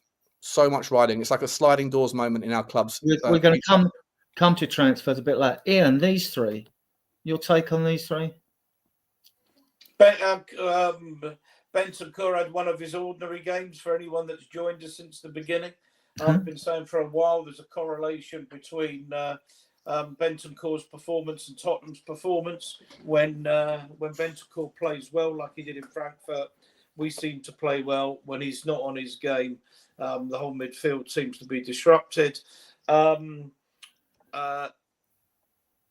play well yesterday. Isn't consistent enough. He wouldn't be one that he's not a hill I would be willing to die on. That's for certain. Sarr, just too hit and miss. I mean, he's been around. I mean, what age is he now? 24, 25? No, he's younger. I think he's Is he 24. still younger? Him and you, Doggy, have just had their contracts have been extended to 2030. They're not going anywhere. Those two. Well, tell me what Sarr is. He's not a great box-to-box runner, dribbler. He doesn't get beyond the strikers to score that goal that we were alluding to before. He's not a particularly great tackler. He's got good upper body strength, but not great upper body strength. I mean, to me, he should be the natural successor to Moussa Dembele, and he just isn't. So he's just not. I think if you're looking to be a top 4 team, if you're looking to be a championship or even a cup challenging side, you don't do it with Pape Sarr. He's got 6 goals and 2 assists this season. Sorry? He's got 6 goals and 2 assists. He might well have. That doesn't make him good. How many in the league, though? He scored the goal against Man City, didn't he? Not many. Did he get a goal against Man United? Yeah, he's most of his goals are in the cups, right? Yeah. Adrian, I'm not saying he's a bad player. No. I'm just saying if we want to get to the place that we on the panel think and we want to get to, and those in the chat want us to get to, you ain't doing it with Pape Sarr, and you probably aren't doing it with Bentancur. Kulusevski, Rusty, what did he get? An hour yesterday, 67 minutes or thereabouts. He didn't play particularly well, but he needed the minutes in his legs. I mean, at the end of the day, he's another player. If he's on form, we're a better side.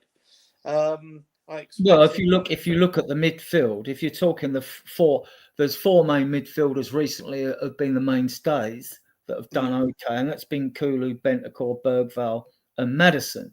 Then you'd have to find a way to squeeze Sarr in and not Basuma, Sarr and Gray in there, and that's for them bringing in a holding midfield player, which will probably bring in as a 6. So it's a good chance. If he was, I could actually see. I mean, I like Bentancur, but I think they'll keep Sarr because of his youth and he's got a ceiling. And I could see Bentancur. I mean, Basuma's going, right. I don't care how hard he's working in the gym; he's got to go, right. But I mean, like Bentancur, I like him, but look, if they get rid of him, if he goes, he goes. I mean, we've got to do something to shake this up a bit. I mean, Sean mentioned about Donnelly, who's obviously been doing a job. I know it's different doing it at Lane Orient than doing it at scored Tottenham. A wonderful goal the weekend. But at some point he's got to get a chance. I mean, you look at the way I'm sort of picturing our side, and it won't happen unless there's a change of manager. But if you've got play, let's say we've got Romero. Romero signs a new 5-year deal, and everything in the garden's rosy. If you've got Danso, you've got Romero, you've got Van der Ven as your first 3. You've then got, let's say, Udogie, Spence, Porro playing as wing backs, and I'm not actually playing 3-4-2. I think it would be better with 3-5-2. So you've got your 2 wing backs. If you've then got, say, Gray and Bergvall plus one of the real creators, the Maddisons, the Kulusevskis, and it may be we could still improve that area. You're playing, probably you need an upgrade on Solanke, and then you've got the likes of Tell or Son if he stays, Odebear, the Yang or whatever, playing off the main striker. with the fullbacks, the wing backs really pushing forward, and whoever's playing in that forward midfield role getting forward into the box. One of the two, the Bergvall or Grays could get forward. Bergvall, I think, has got more goals in him if he's allowed to express himself. Archie Gray's another one that could play that sort of free role. I think this, with the squad that we've currently got, we would be far better with those kind of tactics, and we would score goals. There's goals all over the side, but we've got to stop conceding the stupid ones. Before we move on to transfers, then, Sean, I'll come to you and go with you on the front three yesterday. Your take on these three? I really liked Odegaard, lads. I thought both of them were fantastic. I thought it was the first time we've seen Tottenham be able to attack on two fronts, down the left and down the right. I think that creates so much inability for the opposition to know how to structure themselves, because you just don't know where the ball's coming from. Both of them were happy to invert, come deep, have pot shots from deep. Both of them taking men on like we haven't seen before for a long time. Everything about those two was really bright for me, and really enjoyed seeing them. Richarlison, look, I've said it. We spoke about this enough times. I think he's good in the air, but there's not much more apart from the shithousery. And unlucky not to score more yesterday. Not all of the mistakes were his. Not all of the reasons why he didn't score more were because he missed some chances, but he did miss too many chances. It was a good effort from all three of them for different reasons, though. But for me, Matisse Tell, at the moment, I would start Tell over Sonny, based on the improvement and the energy and what I'm looking for in a winger. And I'd certainly start Odegaard over Johnson for me. Kev, your take on these three? Yeah, I wouldn't disagree with what Sean just said, to be honest. I think we were saying last night, Sonny is now an impact sub. Bring him on for the last 20 minutes. If you've had Tell hammering down a fullback, bring Sonny on for the last 20 minutes to kill him with his pace when he knows he's only got 20 minutes to last, rather than starting him at the moment. But Odegaard was looking good and consistent, and he was trying to go past players, something that we all know Johnson doesn't try and do. And Richarlison couldn't trap a tea bag, could he? Came across. His first touch is ridiculously bad, Brazilian, and it's he's just, he lives off his headers at the moment. Yeah, couldn't trap a bag of cement is the one we use up here. Yeah. Tom, your take on these three? Yeah, I mean, I said it earlier with Tell and Odegaard. They're both. I thought they played really, really well yesterday. In terms of what they were trying to do. Richarlison is just frustrating. He's good in the air. But the thing with Richarlison as well is he wasn't a number 9 at any of his previous clubs, and then he's come to Tottenham and suddenly he's being played as a number 9. At Everton, he predominantly played left midfield. At Watford, he played left midfield. He's always played left midfield, and yet we've decided that he's a striker for some reason, because he said he wanted Jesus out of a Brazilian team, didn't he, as a number 9, Yeah, but the Brazil team's a bit of a weird one anyway, because at one point they were playing a guy called Fred up front who was 37 years old, because that the prestige of being Brazil's number 9 now is not what it was when Ronaldo was there. It's just not. It's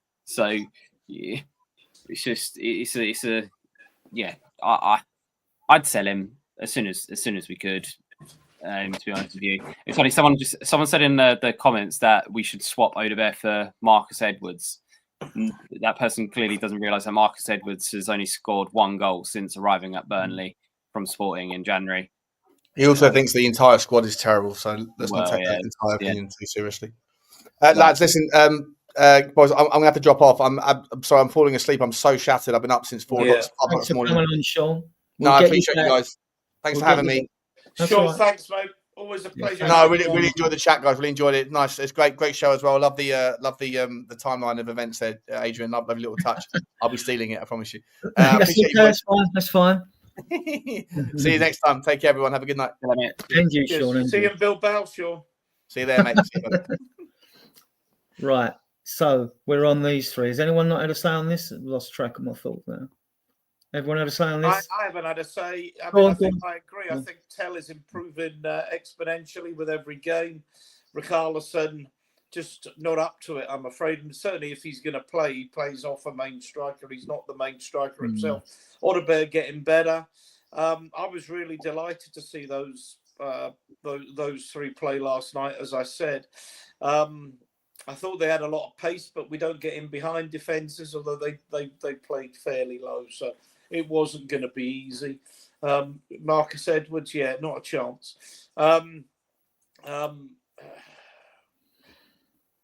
Let's stay with you, Ian. Sorry, yeah, you just okay. Let's get on to the critical stuff now, guys. Yeah, Ange gone in the summer with all that Europa League Cup success. Ian? Or Tom, I don't care. Someone say something. Yeah, go Tom, you go. I mean, I could see Ange leaving if he wins it, just as a way of him just going, I've done more here than any other manager has been able to do.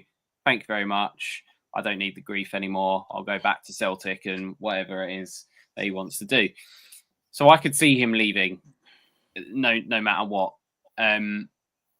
I feel like in football you do have to have meritocracy in terms of if he's earned, he's earned that Champions League place by winning that. You do need to give him at least the opportunity to start that process the next year. I would be more inclined. The problem is if we had a top manager waiting in the wings to come and take over, I would be saying absolutely, no matter what, be gone in the thing, because it's just not been good enough. Okay, we've got to two semi-finals. Hopefully we get to a final and win it. But my problem is when you're talking about Glasner, Frank, Silva, and Iriola as the replacements, none of them really make me go, oh yeah, absolutely, we'd be way better off with them than we are with Ange. I think we would be better with most of them than we currently are, but I don't think it would be an absolute massive needle mover that you couldn't give someone the opportunity to at least see the beginning of next season if they've just won the Europa League. Yeah. But yeah, Poch is free at the end of next season. But that's the thing. And the other thing, Tom, just another thing to add to that before you carry on. Sorry to interrupt him. Is like, that's right. If Ange, I mean, I get if Ange stuck his things up and walked, I get it. But then he'd also be throwing away a crack at the Champions League. Yeah, which he's not going to do. If they really think that Poch will be back next summer, then you might as well leave Ange in for another year.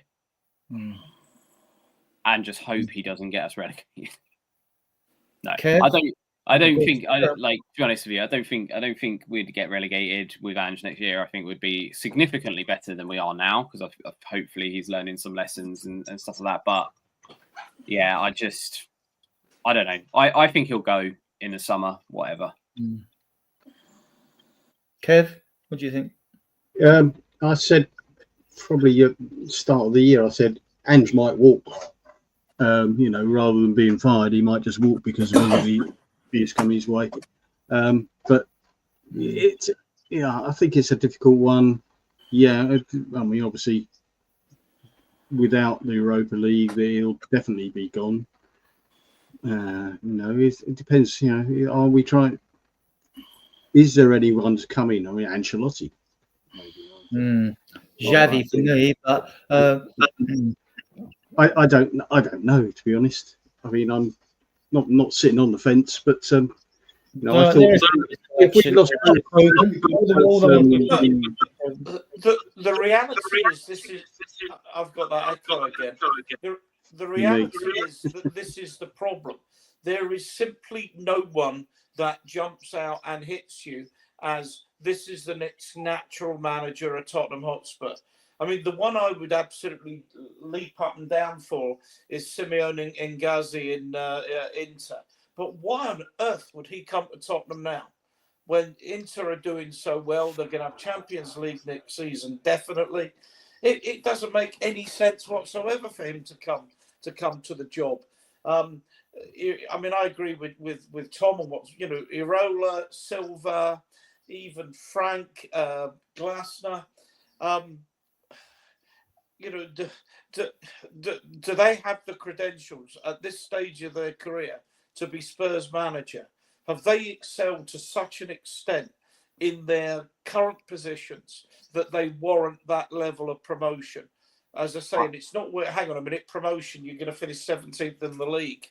It's where we aspire to be as a club. That's someone that's going to be challenging for trophies, challenging for leagues within a couple of years. I don't, quadruple his wages for. I mean, I presume you're replying to my comment about Ngazi. Well, he's probably on 8 million. We're not paying 32 million to get Inzaghi will be on a fair amount at Inter Milan. Yeah, I think the only thing that would persuade him to come here is if he has some sort of relationship with Paratici, and Paratici is put in a position of sporting director again. I think that's the only way you would see him come in. The problem is, and because you just know how the media works and to an extent us Spurs fans work. If Ange wins a trophy, gets sacked, the next manager has no hope, because as soon as we get knocked out of a cup, or if we start playing bad, everyone will go, well, I can't believe it. We sacked the only manager that's won us a trophy in X amount of years, and now it's just a absolute hellish job for anyone to come into. Tom, it would be even worse than that. The last time we won a European trophy, and you're not old enough to remember, but the three of us are, was in 1984 when Keith Birkinshaw walked out the day after we beat Anderlecht to win the UEFA Cup. So imagine a situation where Ange does win a trophy, and again he walks out and says, "This club is not for me." Now, this isn't all down to Levy. It's down to a general malaise and toxicity that's been around the club, in my view, for 40 odd years. I'm not happy because I'm not convinced Ange has the versatility. Let me add to that, Ian. Let me add this to you three as well. Now look at it from the Levy perspective, right? Yeah. If he keeps Ange and Ange flops, you can imagine the backlash, can't you? Especially as protests have increased towards the end of this season. Yeah. On the other hand, if Ange wins a trophy and he walks, or he just walks, Levy. I mean, he hasn't got it right with all these managers. I mean, I would go with Xavi just because the guy knows football. 767 games for Barca, I think it is. Took over under financial constraints. Brought Lamau in. I'm more concerned about the pathway for our youngsters, and most managers seem to be more concerned with saving their arse. That's why they play pragmatic football, which you've got an excuse if you're manager of Brentford or someone like that. You'll keep them in the division and all that. But Spurs, our expectations are higher, and I'm just wondering how Levy views this. I think he's in a position. I better get rid of him no matter what. I think that's what it'd be in his mind, but I could be wrong. It would seem to me to make sense, but to say I wouldn't say to Ange, but take a view as a board that we'll give him the start of the season. But if after 10 games next season, I don't know, maybe second international break, there's no sign of the defensive frailties and the week in, week out performances improving, you just say he's got to go. But hang on, Adrian. You're damned if you do and damned if you don't, because then the fans are going to say, "But you knew this. Nothing's changed from last season. You knew that was a possibility. What on earth did you waste another season by having this clown in charge for the first 10 games of the season?" But let's say you sack the manager again. The optics are absolutely awful. What happens if the new manager comes in and he loses 6 of the first 10 games? It's even more complex, Ian, isn't it? It's even more complex, Ian, because we should have our transfer targets lined up now. If you're going to get rid of Ange, bring a new manager in, the new manager might want 1 or 2 players from his old club. Yeah. So, I mean, this is not looking good. This is going to end badly anyway. We know that. We might end up with a trophy. We might have, a mild period of euphoria, followed back to the same. The thing is, the whole transfer thing, that's why nowadays, and it's not necessarily something that I like, but nowadays clubs have to buy players based on what they want to be as a club, not on who your individual manager is. Like if we're wanting to be a 4-3-3 team that plays attacking football, then you should be getting in the players that suit that system and then getting in a manager that also suits playing to that way. Still having their own niches and their own ways but swapping and changing from a manager who plays a 5-5-3-2 or a 5-2-3 to a manager who plays 4-4-3-3, going back to a manager that plays a 5-3-2. Then you go to a manager that plays 4-1-2-1-2, like whatever it might be. It's just no consistency there, and that's why we've ended up.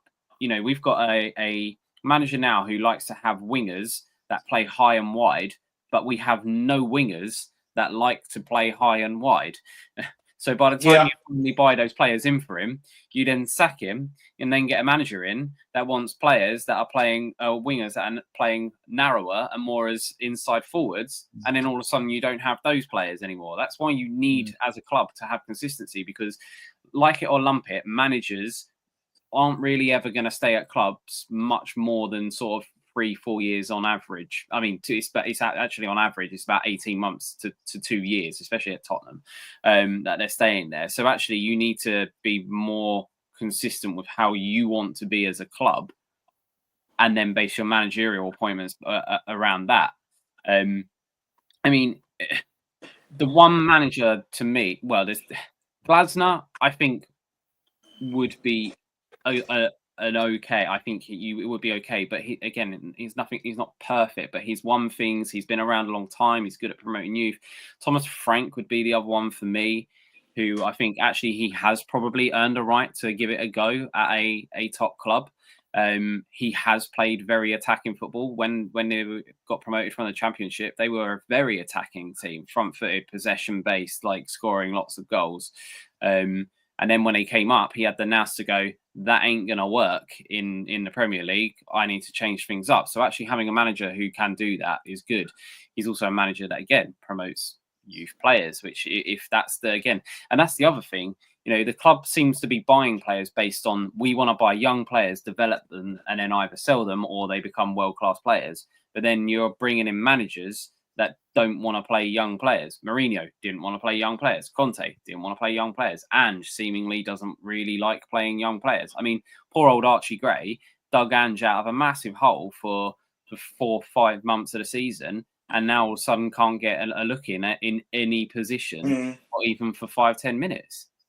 Kev, that's the problem, isn't it? I mean, we know us old uns here, and Tom's a lot younger than us, that, I mean, Spurs had a DNA back in the day. If you bought a player in, people say, oh, he's a Spurs player, And they knew that Spurs played attacking football. That's what it's.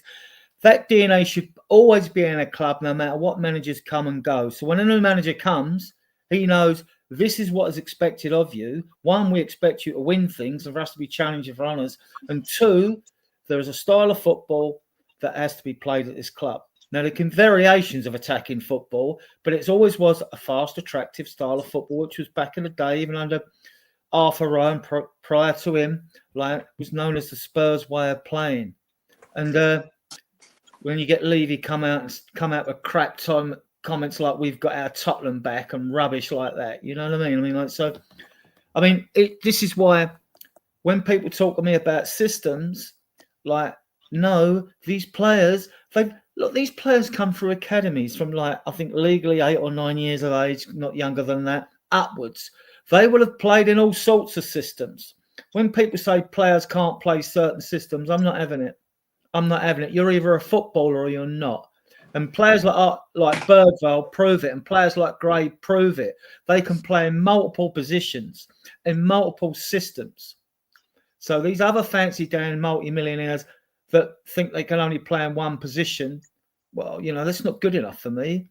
But on the manager thing, I mean, like, to me, it has to be an attacking manager, and I want a manager that's not frightened to play youth. What's your take on the manager situation?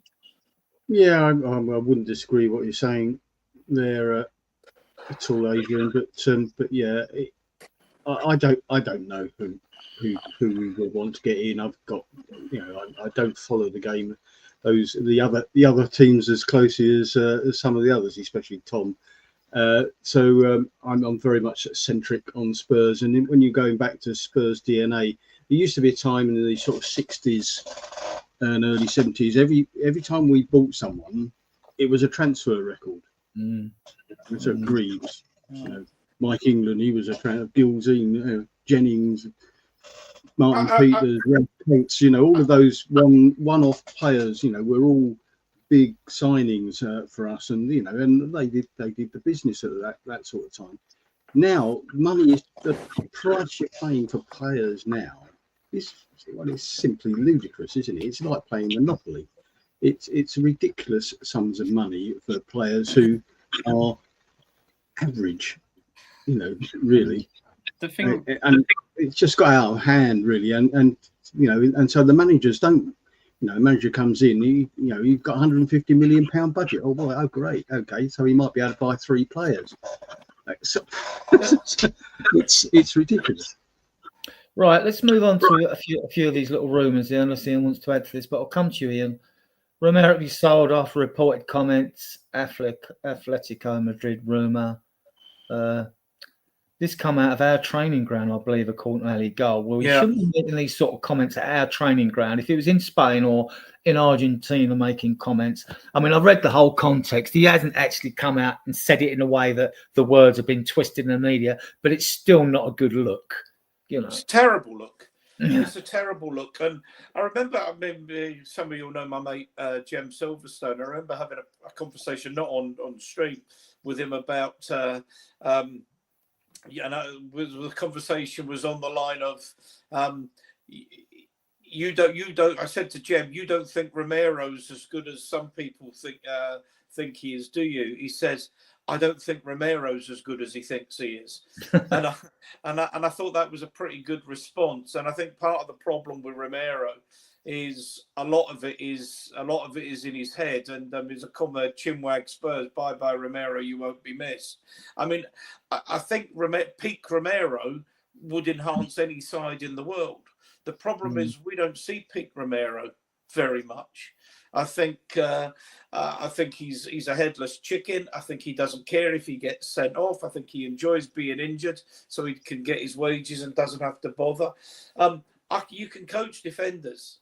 Tom was talking about attitude earlier. A decent coach can coach people, decent defensive lines, defensive positions, etc. Can't coach attitude. That comes from within, and he hasn't got it. And I'm with Chinwag Spurs. Goodbye, Romero. You won't be missed. I don't know how much we'll get for him.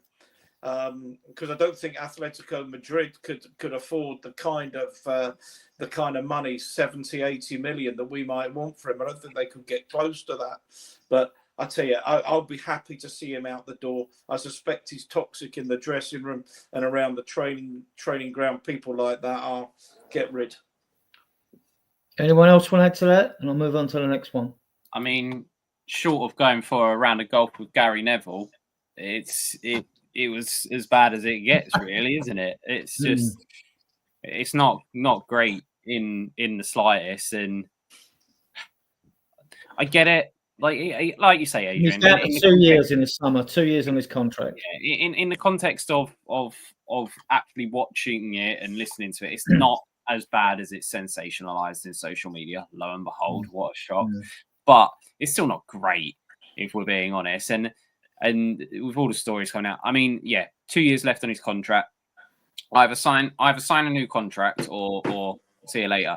To be honest, if it is Atletico, I wouldn't be surprised to see it, and especially if Ange is still manager, I wouldn't be surprised to see Conor Gallagher come the other way to try and interesting thought. That's an interesting one. Yeah. Something I hadn't considered. Not sure after he's turned us down. You know what we're like when players turn us down. Kev, these two both been reached at Man City. I mean, Porro was linked a while back, and he said, "What, they want to buy me on FIFA?" Because he was at Man City, so I don't think he was pleased to be at Man City or not be given a chance. So personally, I wouldn't want to lose you, Doggy. I know you ain't had a great season, but Porro, I'm like that with Porro as it happens. Is he a net gain to us at the end of the day? Yeah, well, I wouldn't like to lose you Doggy either. I think the injury has knocked him back a bit, but and as long as he can learn out when to pass a ball, he's getting better at that. And some of the overlapping runs he's been doing recently, Frankfurt especially, was brilliant. Are great, and that's what you want to see a fullback doing. Porro, as you say, he's such a Jekyll and Hyde character, really, isn't he? He's for me, he leaves so much room for the wingers and doesn't close them down. Doesn't show them onto the right foot, and he lets crosses come in too often. On that, I mean, I've always said people say he's a wing back, but so we got him as a right back. But if being a wing back means you're absolved of defensive responsibilities, I don't want you in my team. But my argument is, okay, you're going to play that way. Where's the footballing player's IQ? If you're playing two holding midfielders, which we only seem to play one, then the right-sided midfielder should be coming across, and the whole back line should shift to the right, because you don't want to split your centre backs and come across as well. And we got 6 coaches at Spurs, first team coaches, 1 goalkeeping coach, and 5 other coaches, and there's Ange, right? Don't know what they do. Someone's not doing their job. I mean, if Ange goes, there's a good case to sack the fucking coaching staff as well, all of them. Well, you know what I mean? Adrian, what this is coming down to as we go through this is I don't think there's going to be a player over the age of 21 that's not for sale. For the right money, that's not for sale. And that's where we've got a problem as a club. Because you tell me, how old's Van der Ven? I wouldn't sell Van der Ven. 22, 23. Yeah, okay. He's really young. Van der Ven, you have to look at the length of contracts. I don't worry about VDV. I don't worry about, you might not want Sarr. I don't worry about you, Doggy, because his contract's to 2030. He only recently signed it. So obviously he loves it at the club to re-sign a contract.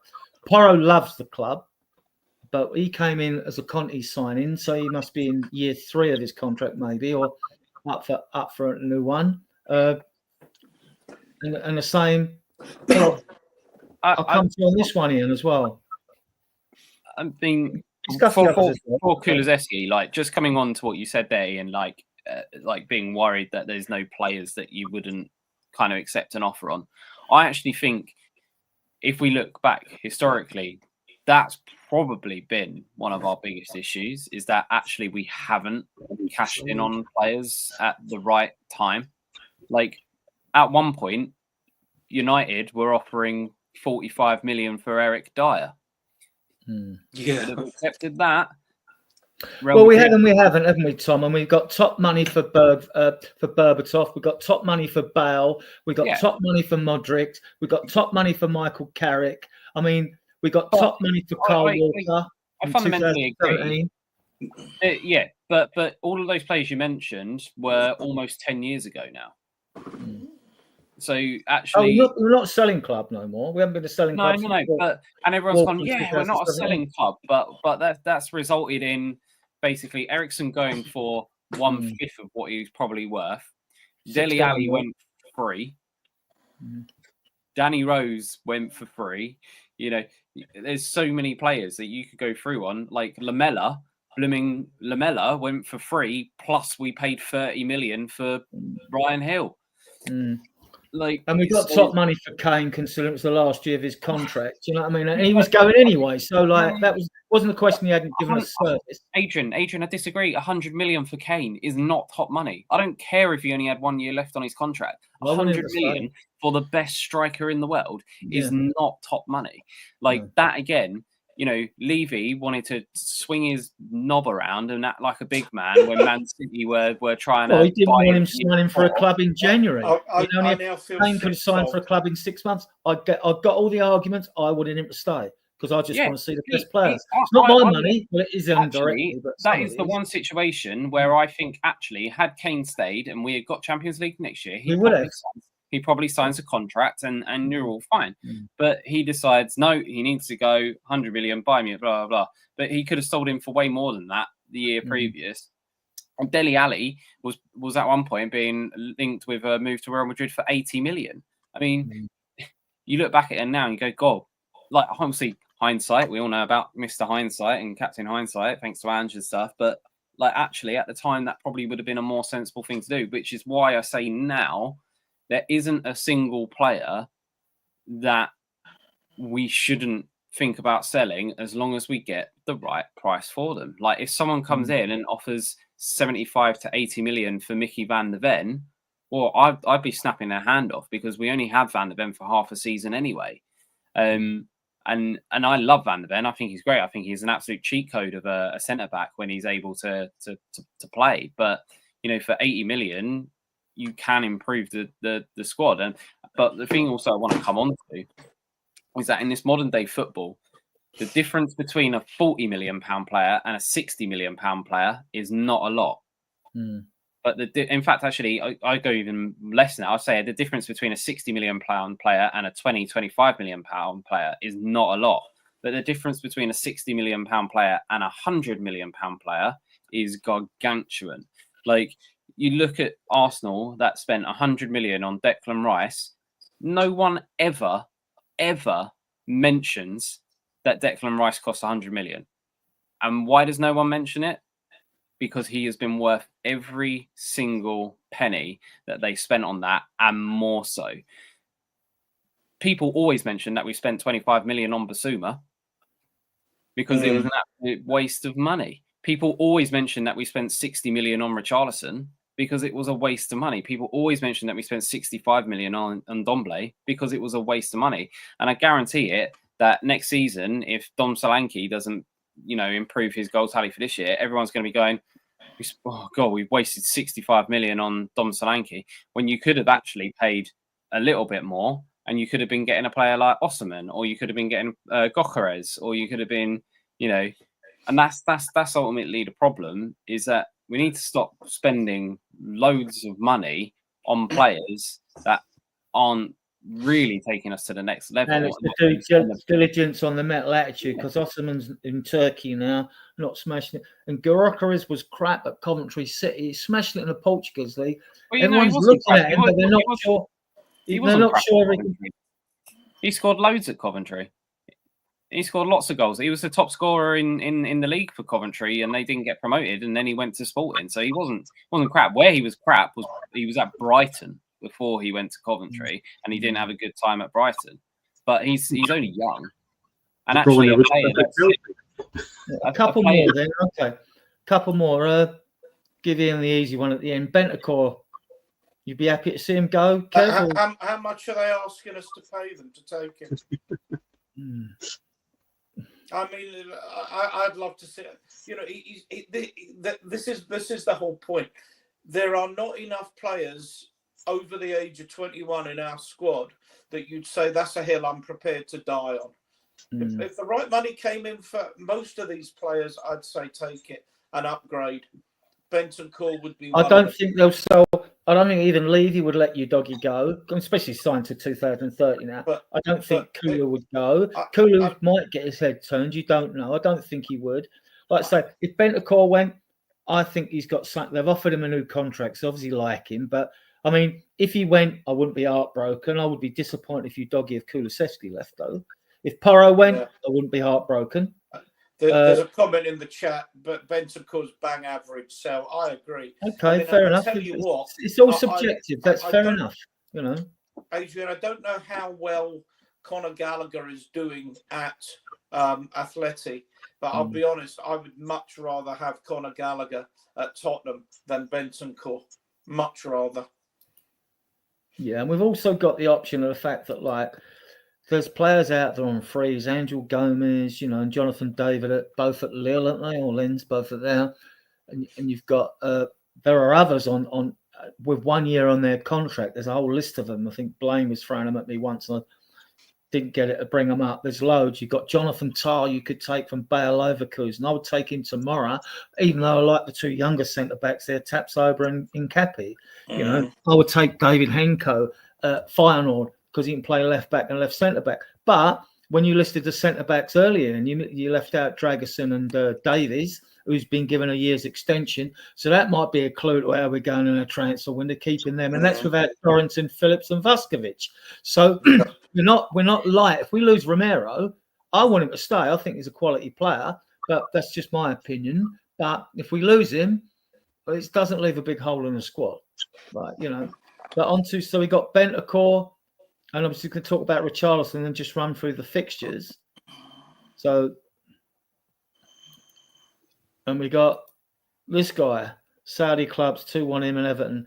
And now Everton are getting rid of Calvert-Lewin won't sign a new contract there. He'll be on the free. We'd probably end up with him. So he's another player made of glass, right? Who's good on his day whenever he's fit to play as well. I don't think anyone's going to miss Richarlison on it. I mean, like, we need to sort this front line out. I mean, like, let's be fair. It's the weakest part of our squad. I mean, we've got potential in Tell, we've got potential in Odebert, but they're not having ready. You know, Johnson is. Can he take his game to another level? I hope so. And so Solanke will stay. We know he's going to stay, but we desperately need another number 9, another good striker, and right. That's where most of our spend should go, really. And we need a left back and we need a holding midfielder. If we get Larson, the new Rice, who's Swedish, he plays for Eintracht Frankfurt. He scored that goal from 25 yards, didn't he, in Euros, if anyone remembers it? Outside. We may or may not. I mean, I deleted all the list of all the players in every position we need because we had over 100 that have been linked with us. Right? So it's just ridiculous. And as Jose said earlier, wait till the end. Yeah, but the problem is, as usual, there's no transparency of what's going on at this club.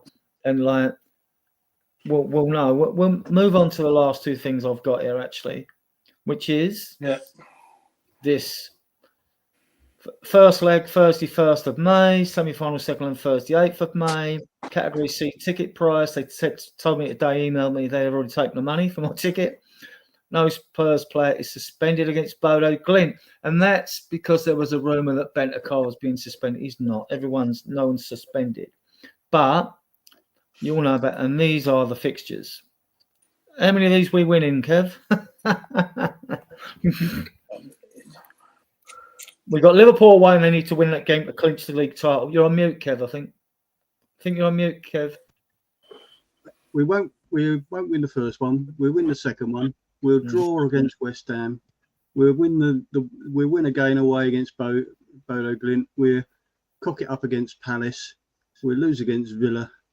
And depending on whether we've got the game before Brighton, with the Palace and Villa games, we might actually beat Brighton. Yeah, with the Palace and Villa games, I'm not sure what the fixture dates are for the semi-final or the final of the FA Cup. Palace has been put back to the Sunday already. It has. If Villa are in the cup final, it'll be played midweek on the 14th, I think, rather than the weekend. So, and then of course the Europa League. We'll already know whether we're in the final, won't we? In Bilbao before then, you know. But that's the 21st. Well, so hang on, Kev. When do you say the Villa game will be? If Villa get to the cup final, it'll be on the Wednesday or Thursday before that weekend, so the 14th. Ah, right, okay, yeah, because actually that would suit us. That would give us a week. Yeah, give us a week before Bilbao. If yeah. Listen, well, apparently, Bodo Glimt are already going to have like a week's literally one game before they play us. So, I mean, for me, if we only win 3 games for the rest of the season, and all 3 of those are in the Europa League, we only need to win 2 of them. We only need to win 2 of them, Tom. If we spank Bodo Glimt, we can lose the away leg and still get to the final, win the final. Yeah, you know? I'll be broadcasting with the champagne bucket out. I promise. Is the Europa League final before the last Premier League? It's on the 21st of May, Kev. Yeah. 9 p.m. kickoff Central European time. Jeez. Yeah, so And if that, it- Brighton, so if that we win, Brighton game, we're actually playing a home game for the last We game are. of the season for the first Yeah. time in For one. bloody years as well. yes, Might And actually they have- might not have nothing. They might have nothing to play for. West Ham have got pride. That's just their cup final, isn't it? Liverpool. There's always an incident when we play Liverpool away. They usually get a penalty or something dodgy like that. So you know, if we think get a if draw we- at Liverpool, that'd be something. I think if we do somehow manage to win the Europa League, I think Sonny should just play the whole game against Brighton holding the trophy, to be honest with you. So, Yeah. whereas a hat. yeah. Right, guys, we've been going for 2 Right. hours, nearly 5 minutes. I- Don't I know where would, your guests are. Thanks for It's coming on, past my Tom. bedtime. Anyway, thanks for coming on, Kev. Thanks for coming on. Yeah, my two fellow admins, Tom and Ian. I want to thank Sean Butler. He's always a welcome guest. I'm often appearing on this show as well. At the moment, there's 71 of you viewing us, which is fantastic. I think most of them are probably on XCOM. Want to thank everyone for their comments in the chat and questions. And I just want to plug the channel. You can find us on YouTube, obviously, you know, because you're here. But if you could please subscribe to the channel, it's very good for the algorithm. If you could give the videos a thumbs up and leave a comment as well, that'd be absolutely fantastic. It really helps us. We're a young show. We've only been going 9 months, but we're doing great. And with your support, we'll do it even better. And you'll have an eternal gratitude for that. With that, I don't know if any of my guests have got any last comments. No, No? past my bedtime, Adrian. So Okay. Well, I want to I'm thank done. everyone again. I'll see you guys in the back room, and I'm going to end the stream.